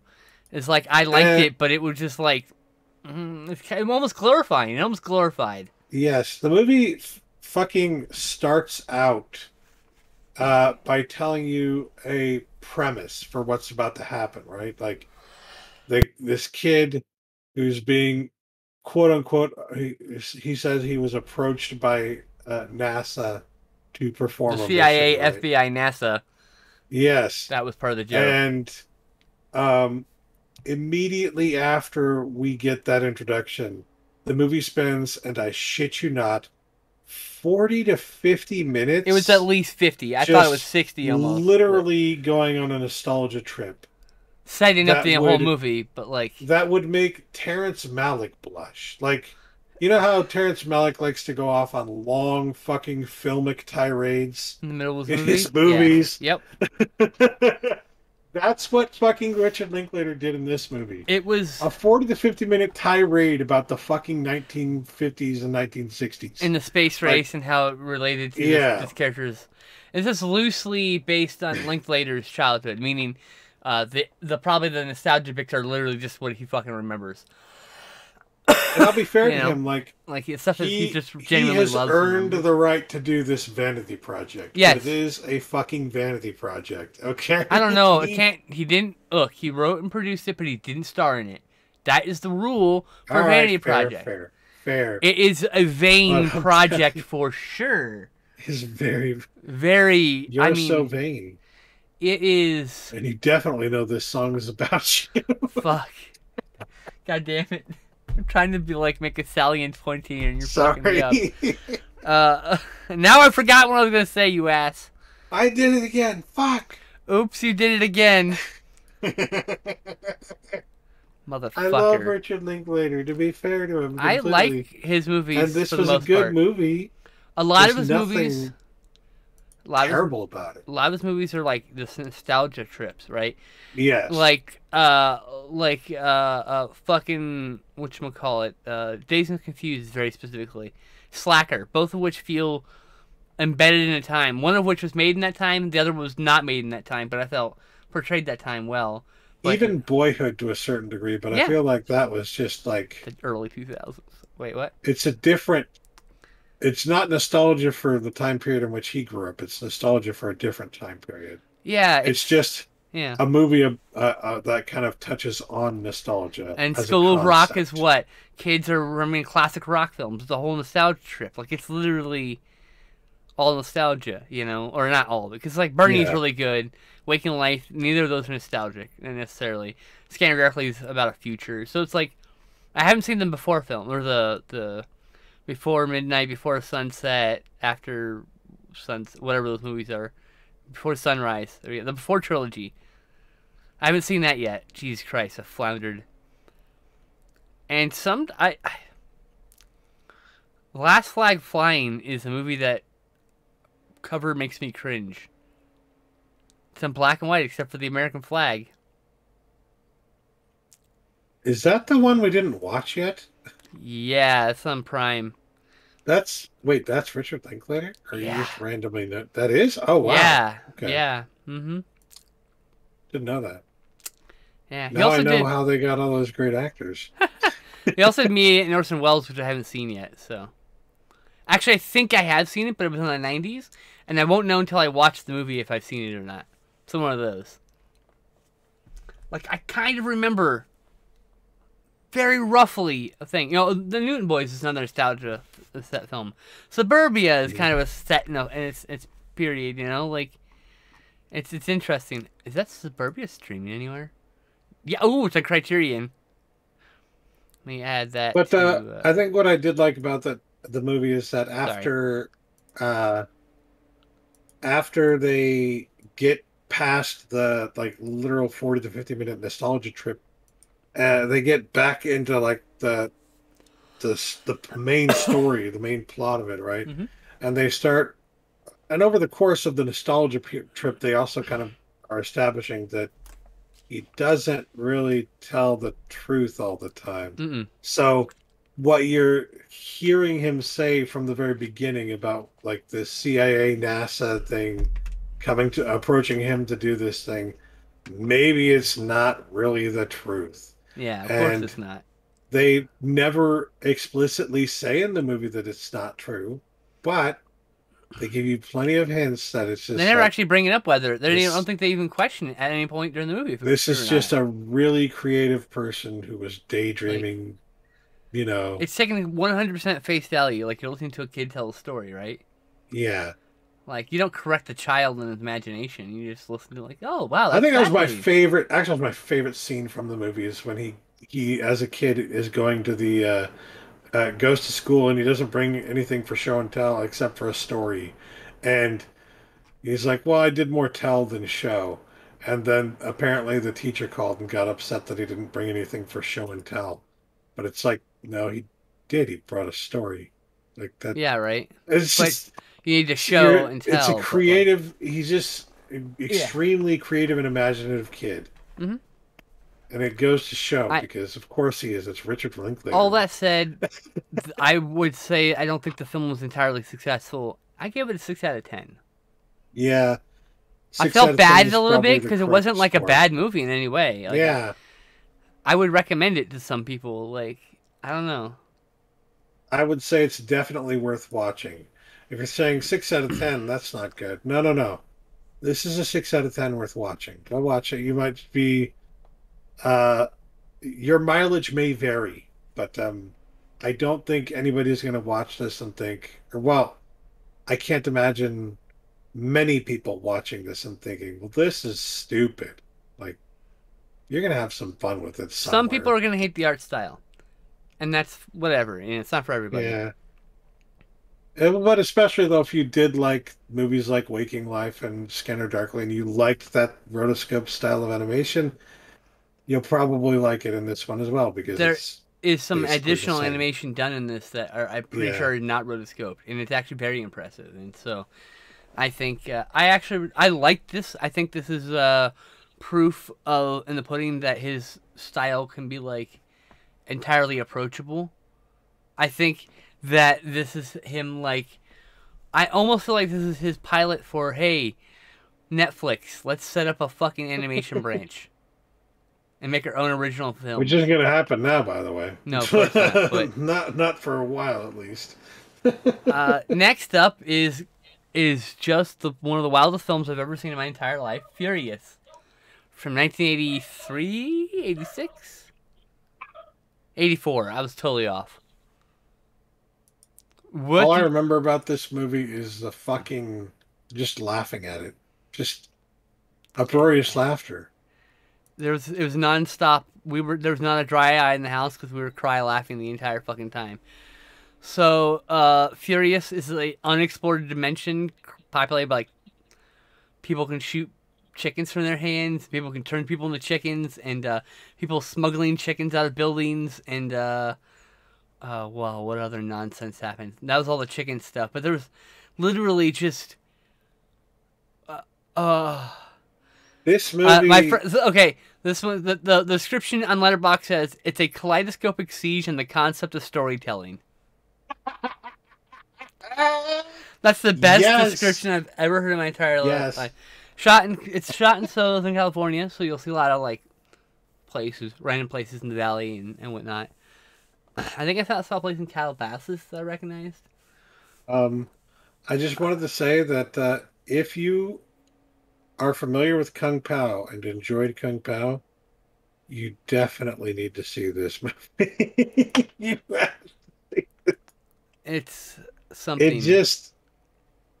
it's a very similar style of comedically absurd. absurd take on the genre, so to speak. I mean, it's just people who have a passionate subset of it. idea of making Yeah. a cool movie, and they're making it. They fucking made it, and they made it Yeah. with film. The film cost $19,000. It cost $19,000 in film. It was shot on film. I want a Blu-ray of this. I want it so bad. Please, Vinegar Syndrome, give this to me in a beautiful lush box set. Like, holy fuck. Or give it to me in a double feature with a movie I recommend you to watch with this, Kung Fu Rascals, which also needs and deserves a fucking Blu-ray.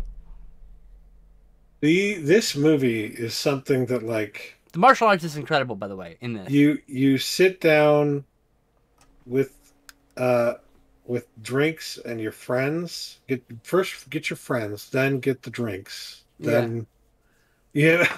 Exactly. Because oh my god. It's definitely one you're going to have a lot of fun watching.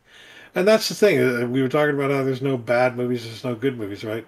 Well, a lot of people would call this a bad movie, but if Oh, you're having so much fun that you're laughing until the point you're fucking crying from laughter, oh god. is it a bad movie?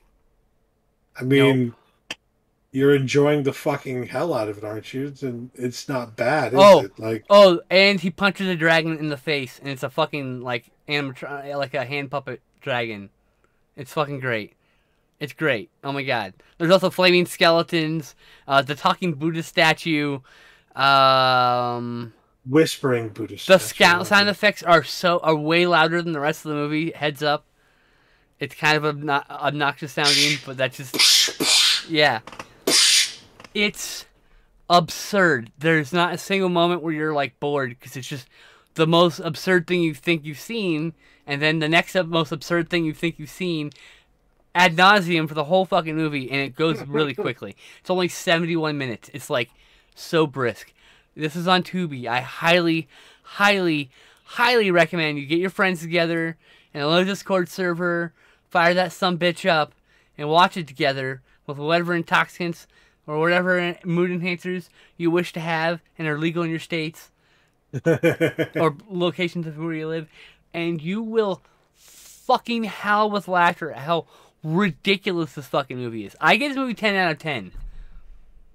This is one of those movies that, like, how had I never heard of it before when all my friends have seen it? Like, I don't get it.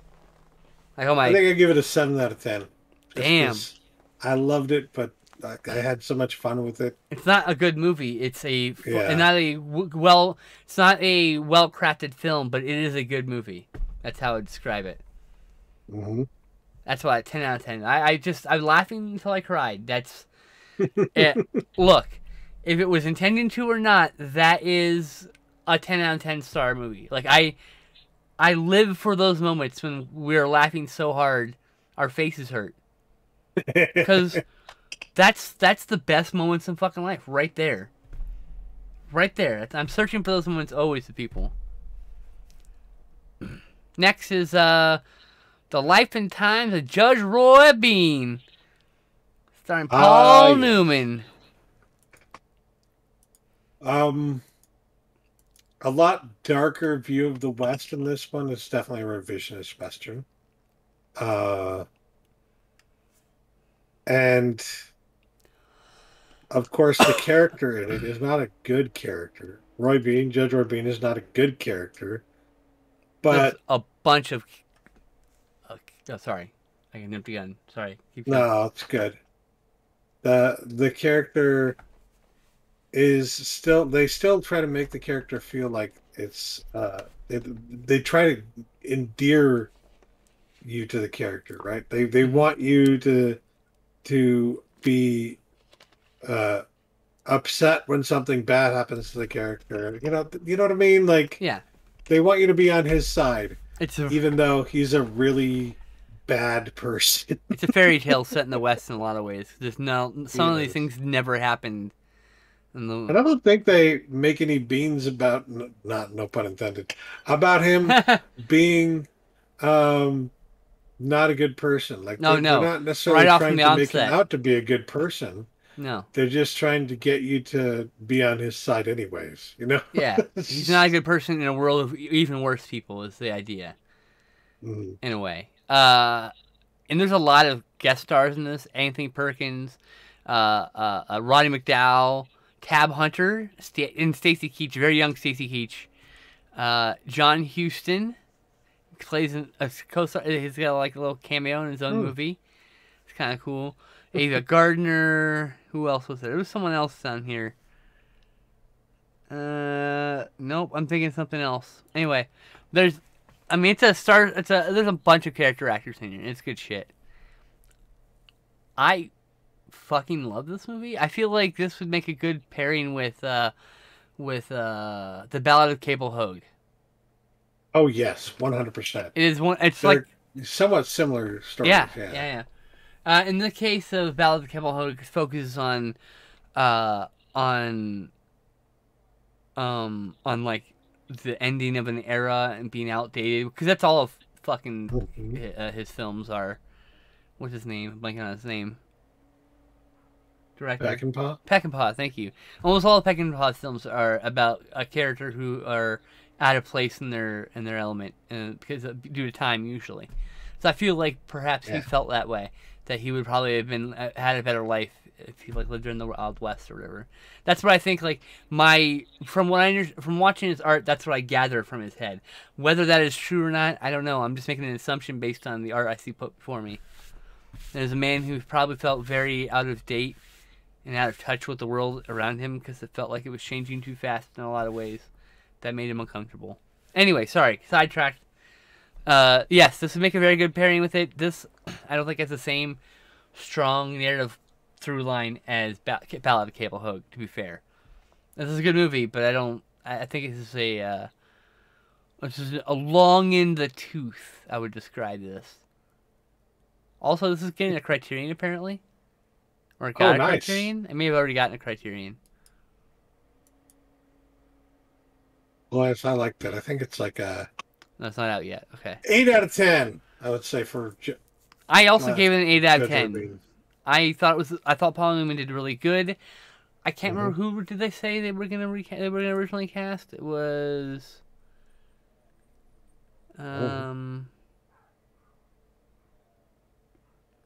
Oh, okay. Milius wrote it with Lee Marvin in mind, but Warren Oates. He wanted Warren Oates to play the Paul Newman character.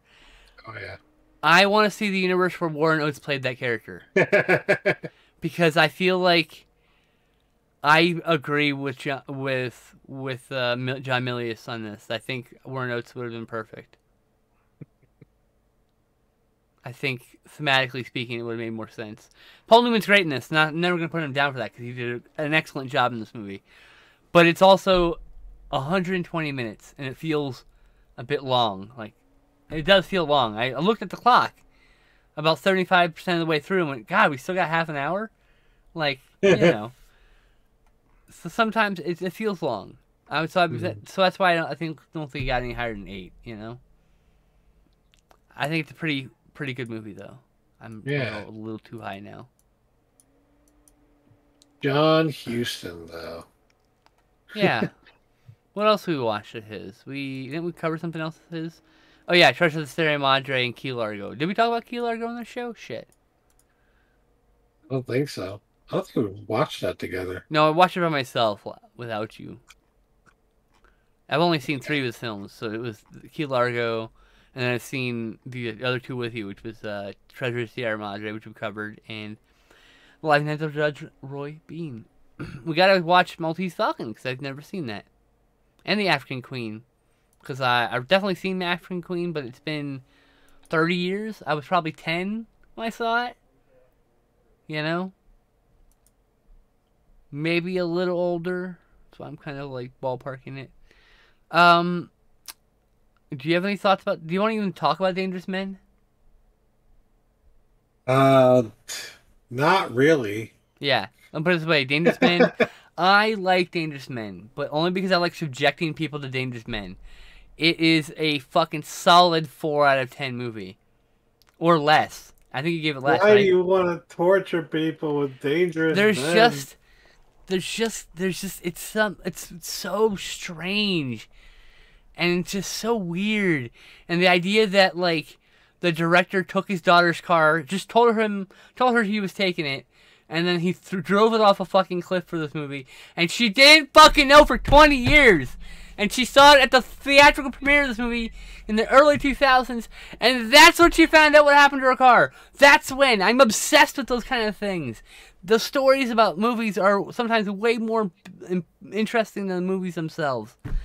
This movie is full of sexual assault and rape, but also this lady walks out of a shower with a fucking knife between her butt cheeks so she could stab a guy to death. I'm just saying, there are moments in this that will make you howl with laughter, and there are moments that just make you just go, ugh. And that's why I can't recommend Dangerous Men to anybody. Well, I own it on Blu-ray.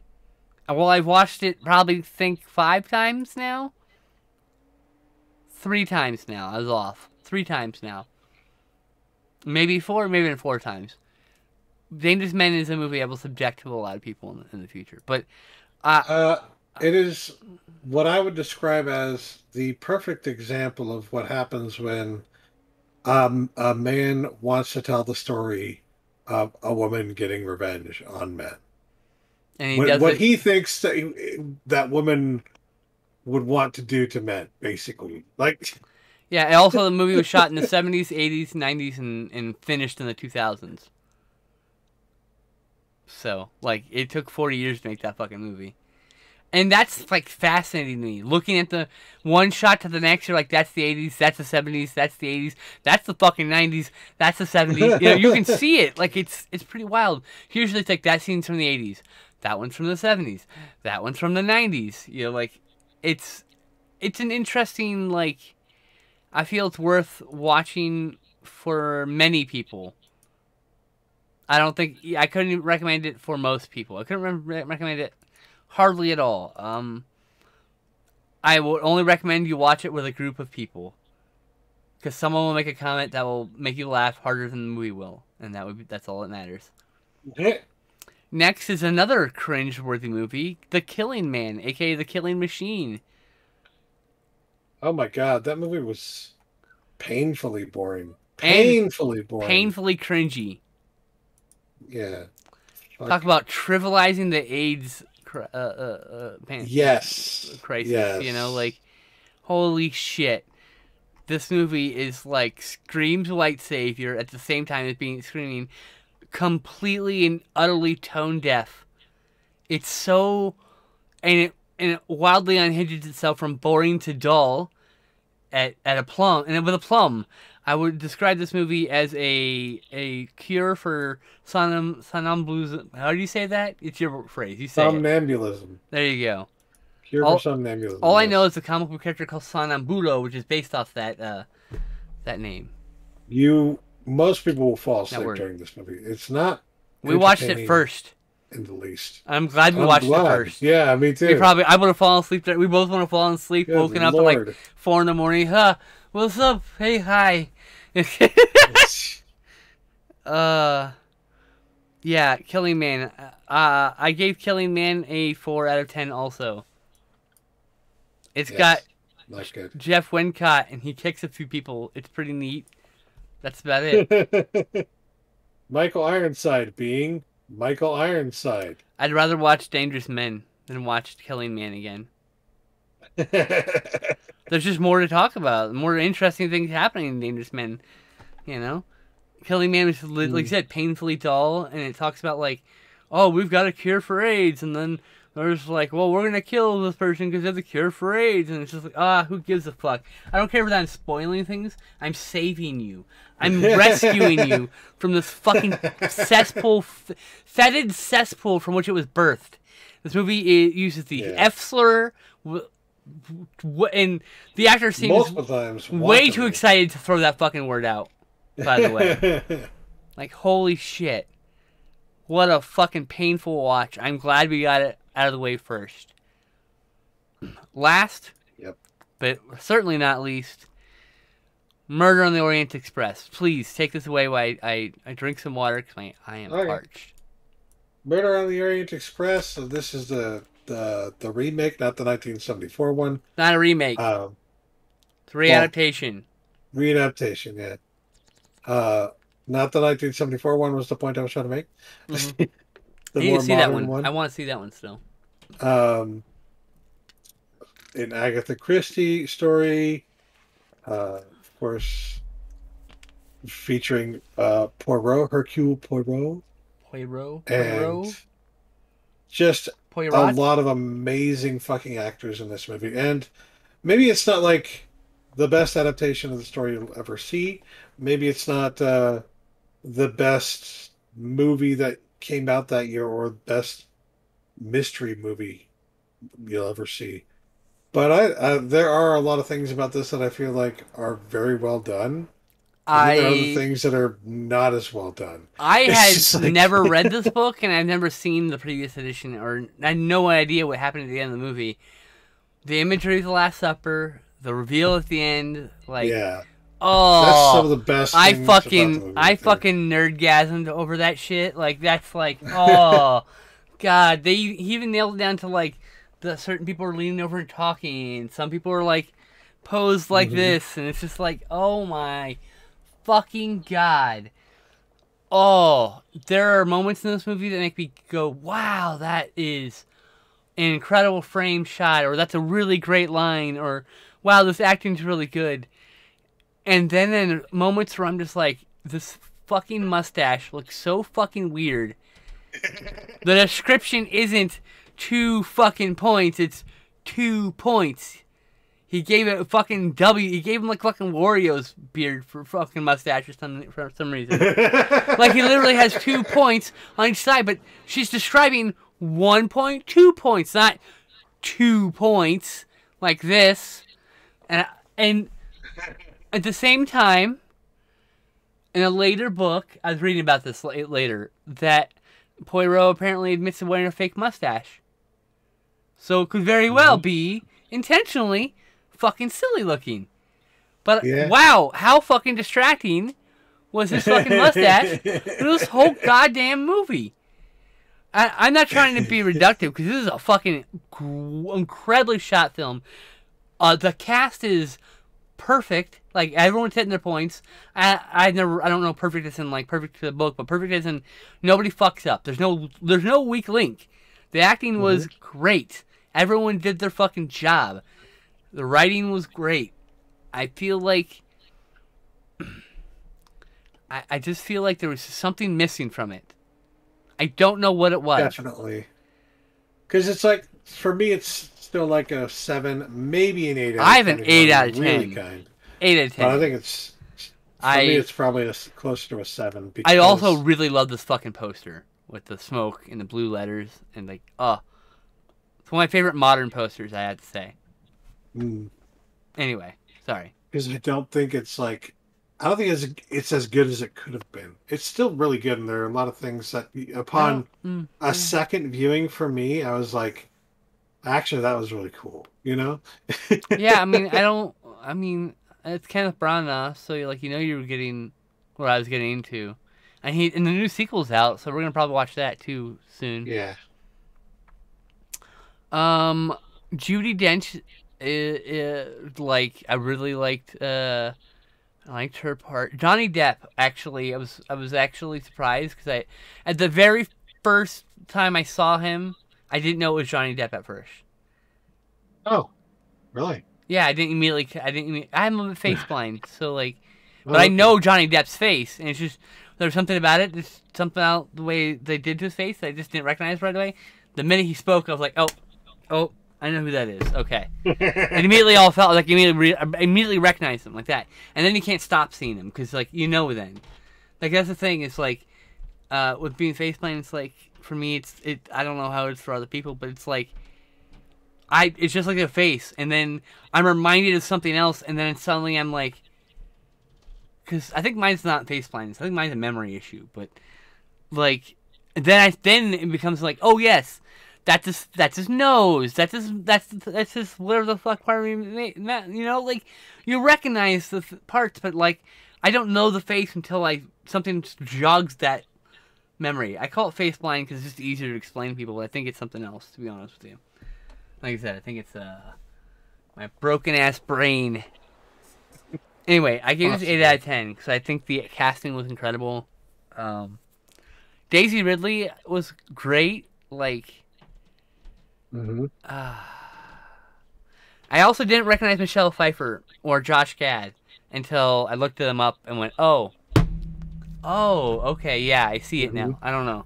Not that they had, Michelle like, Pfeiffer did amazing. she was fucking great. And Josh Gad was really good, too.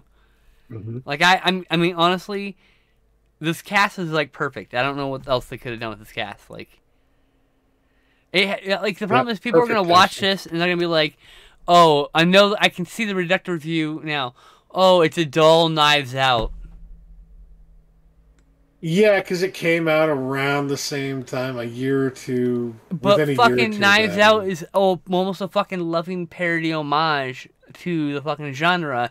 It's kind of unfair. There's so many references to one of the earlier cornerstones of the genre. Like, yeah. Like, holy fuck, you know?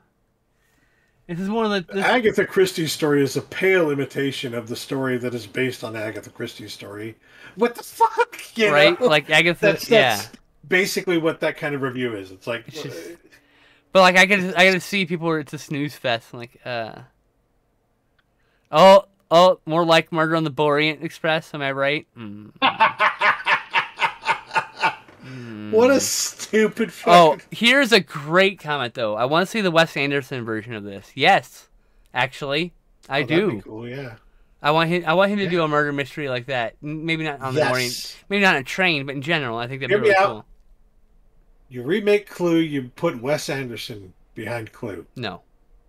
Okay, fine. you know, I would give Clue to Edgar Wright. Okay. All right. That'd be interesting, yeah. I'm just saying, you know, I think that... And you get all his friends in there, and it'd be fucking I think Wes Anderson just make his own fucking silly little movies that don't exist in the real world at all. And that's what... And they should be... But Wes Anderson could also get his friends to be in Clue. My point is like, I like his movies that are these weird fantasy movies, not the studio mandated, like, cast nonsense. Like, I think... I just think Edgar Wright's more suited for that. That's all. Fair. And then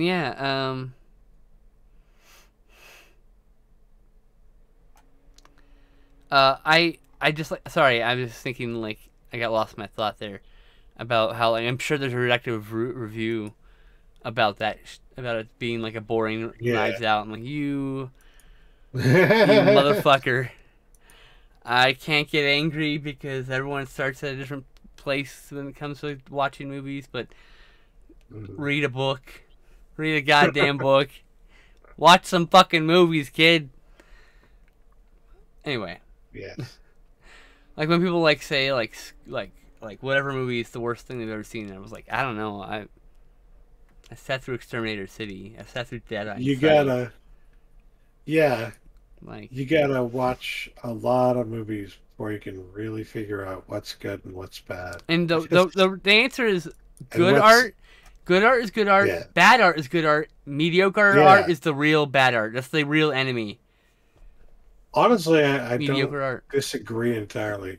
I was gonna say that, like, I don't... Not to say that, like, we just talked about, like, earlier, how there are no bad movies, there are no good movies, right? Yeah. And that's very true.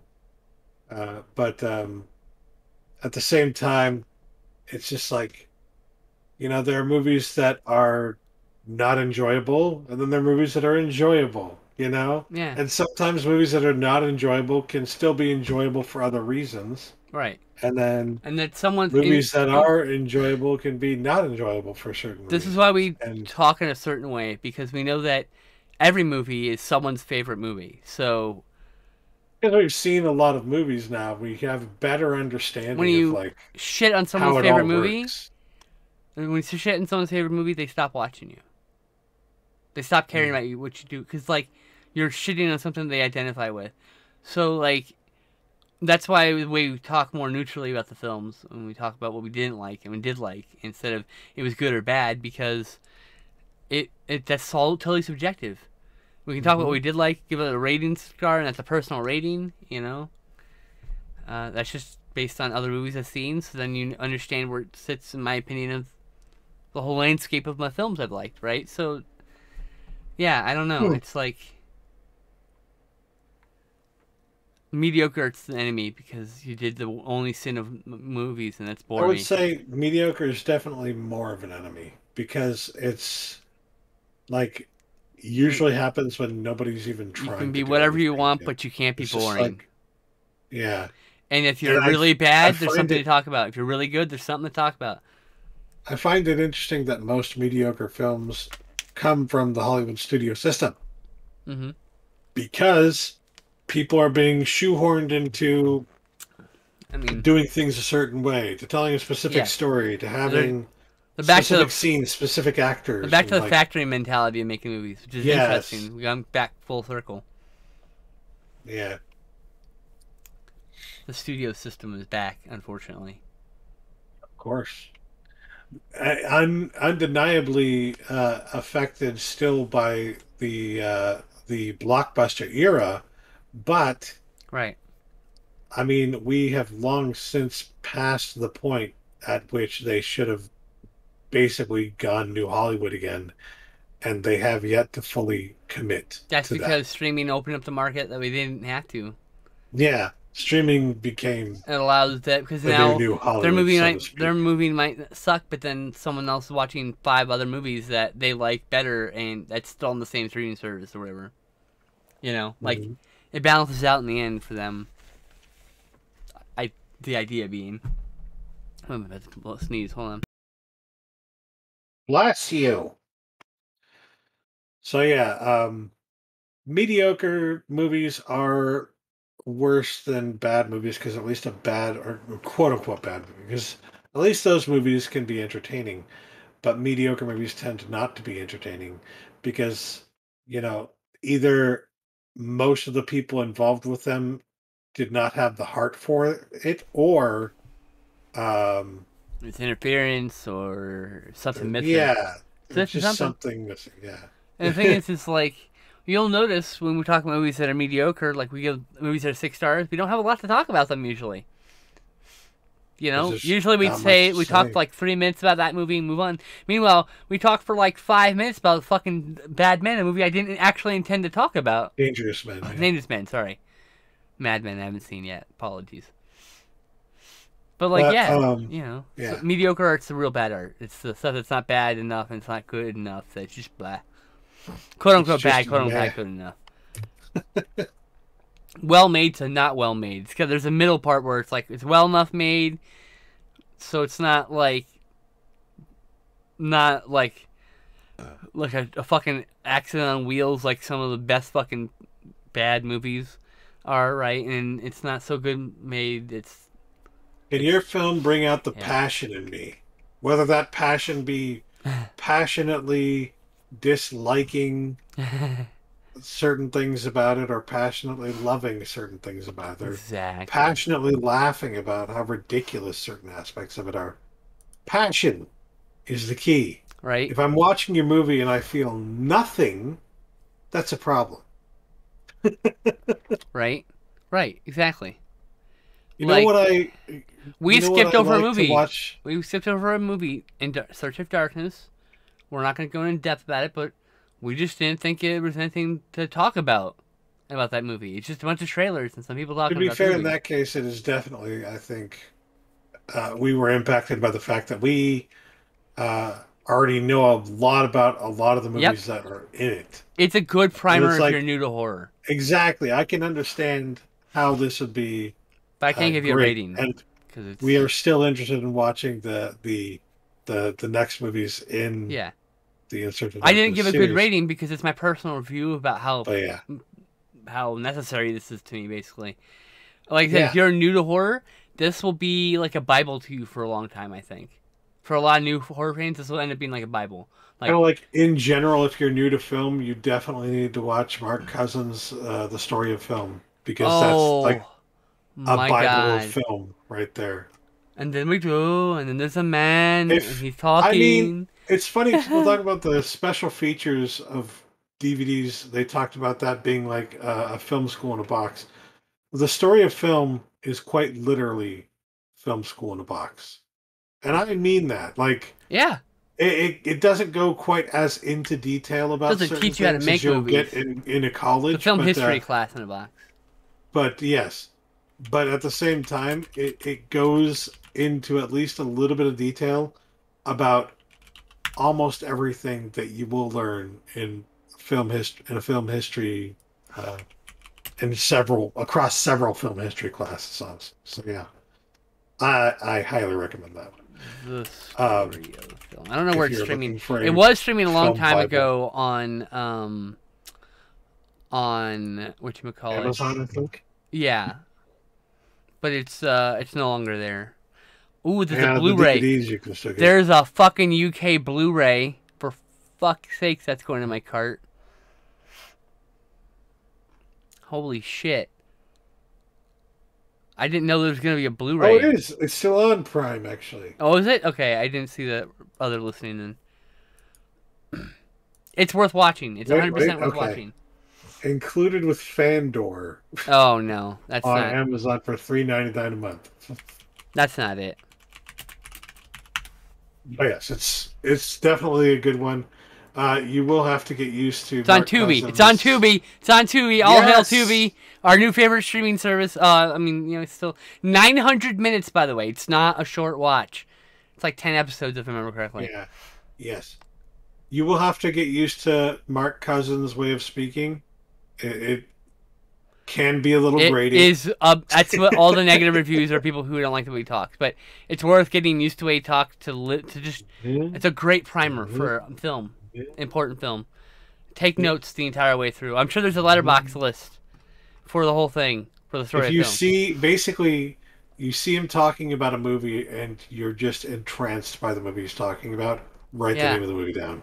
Write it down so you can watch the whole thing.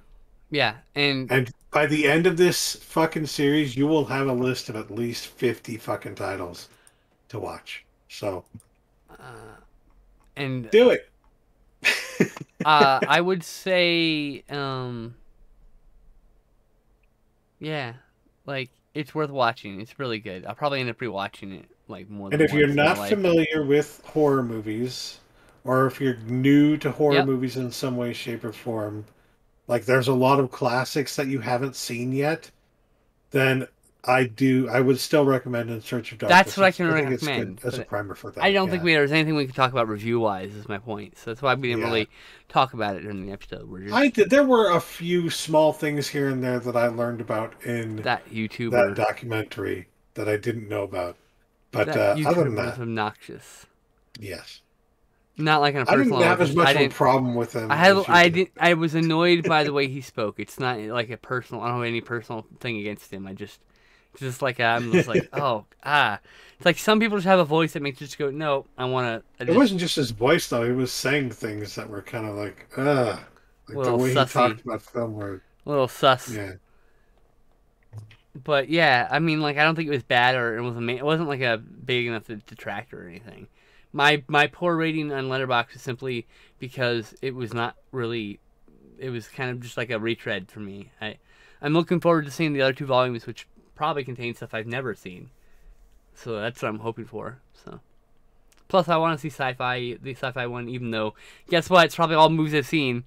Probably talks about all the classics, But yeah, is there anything else we want to add? Because we've been talking for 2.5 hours almost. Nope. I need to get food in my belly and then start working. All right, y'all. I will be streaming tomorrow evening at some point, playing either Rogue Legacy or Slay the Spire, probably. Or maybe Hades. Depends on my mood.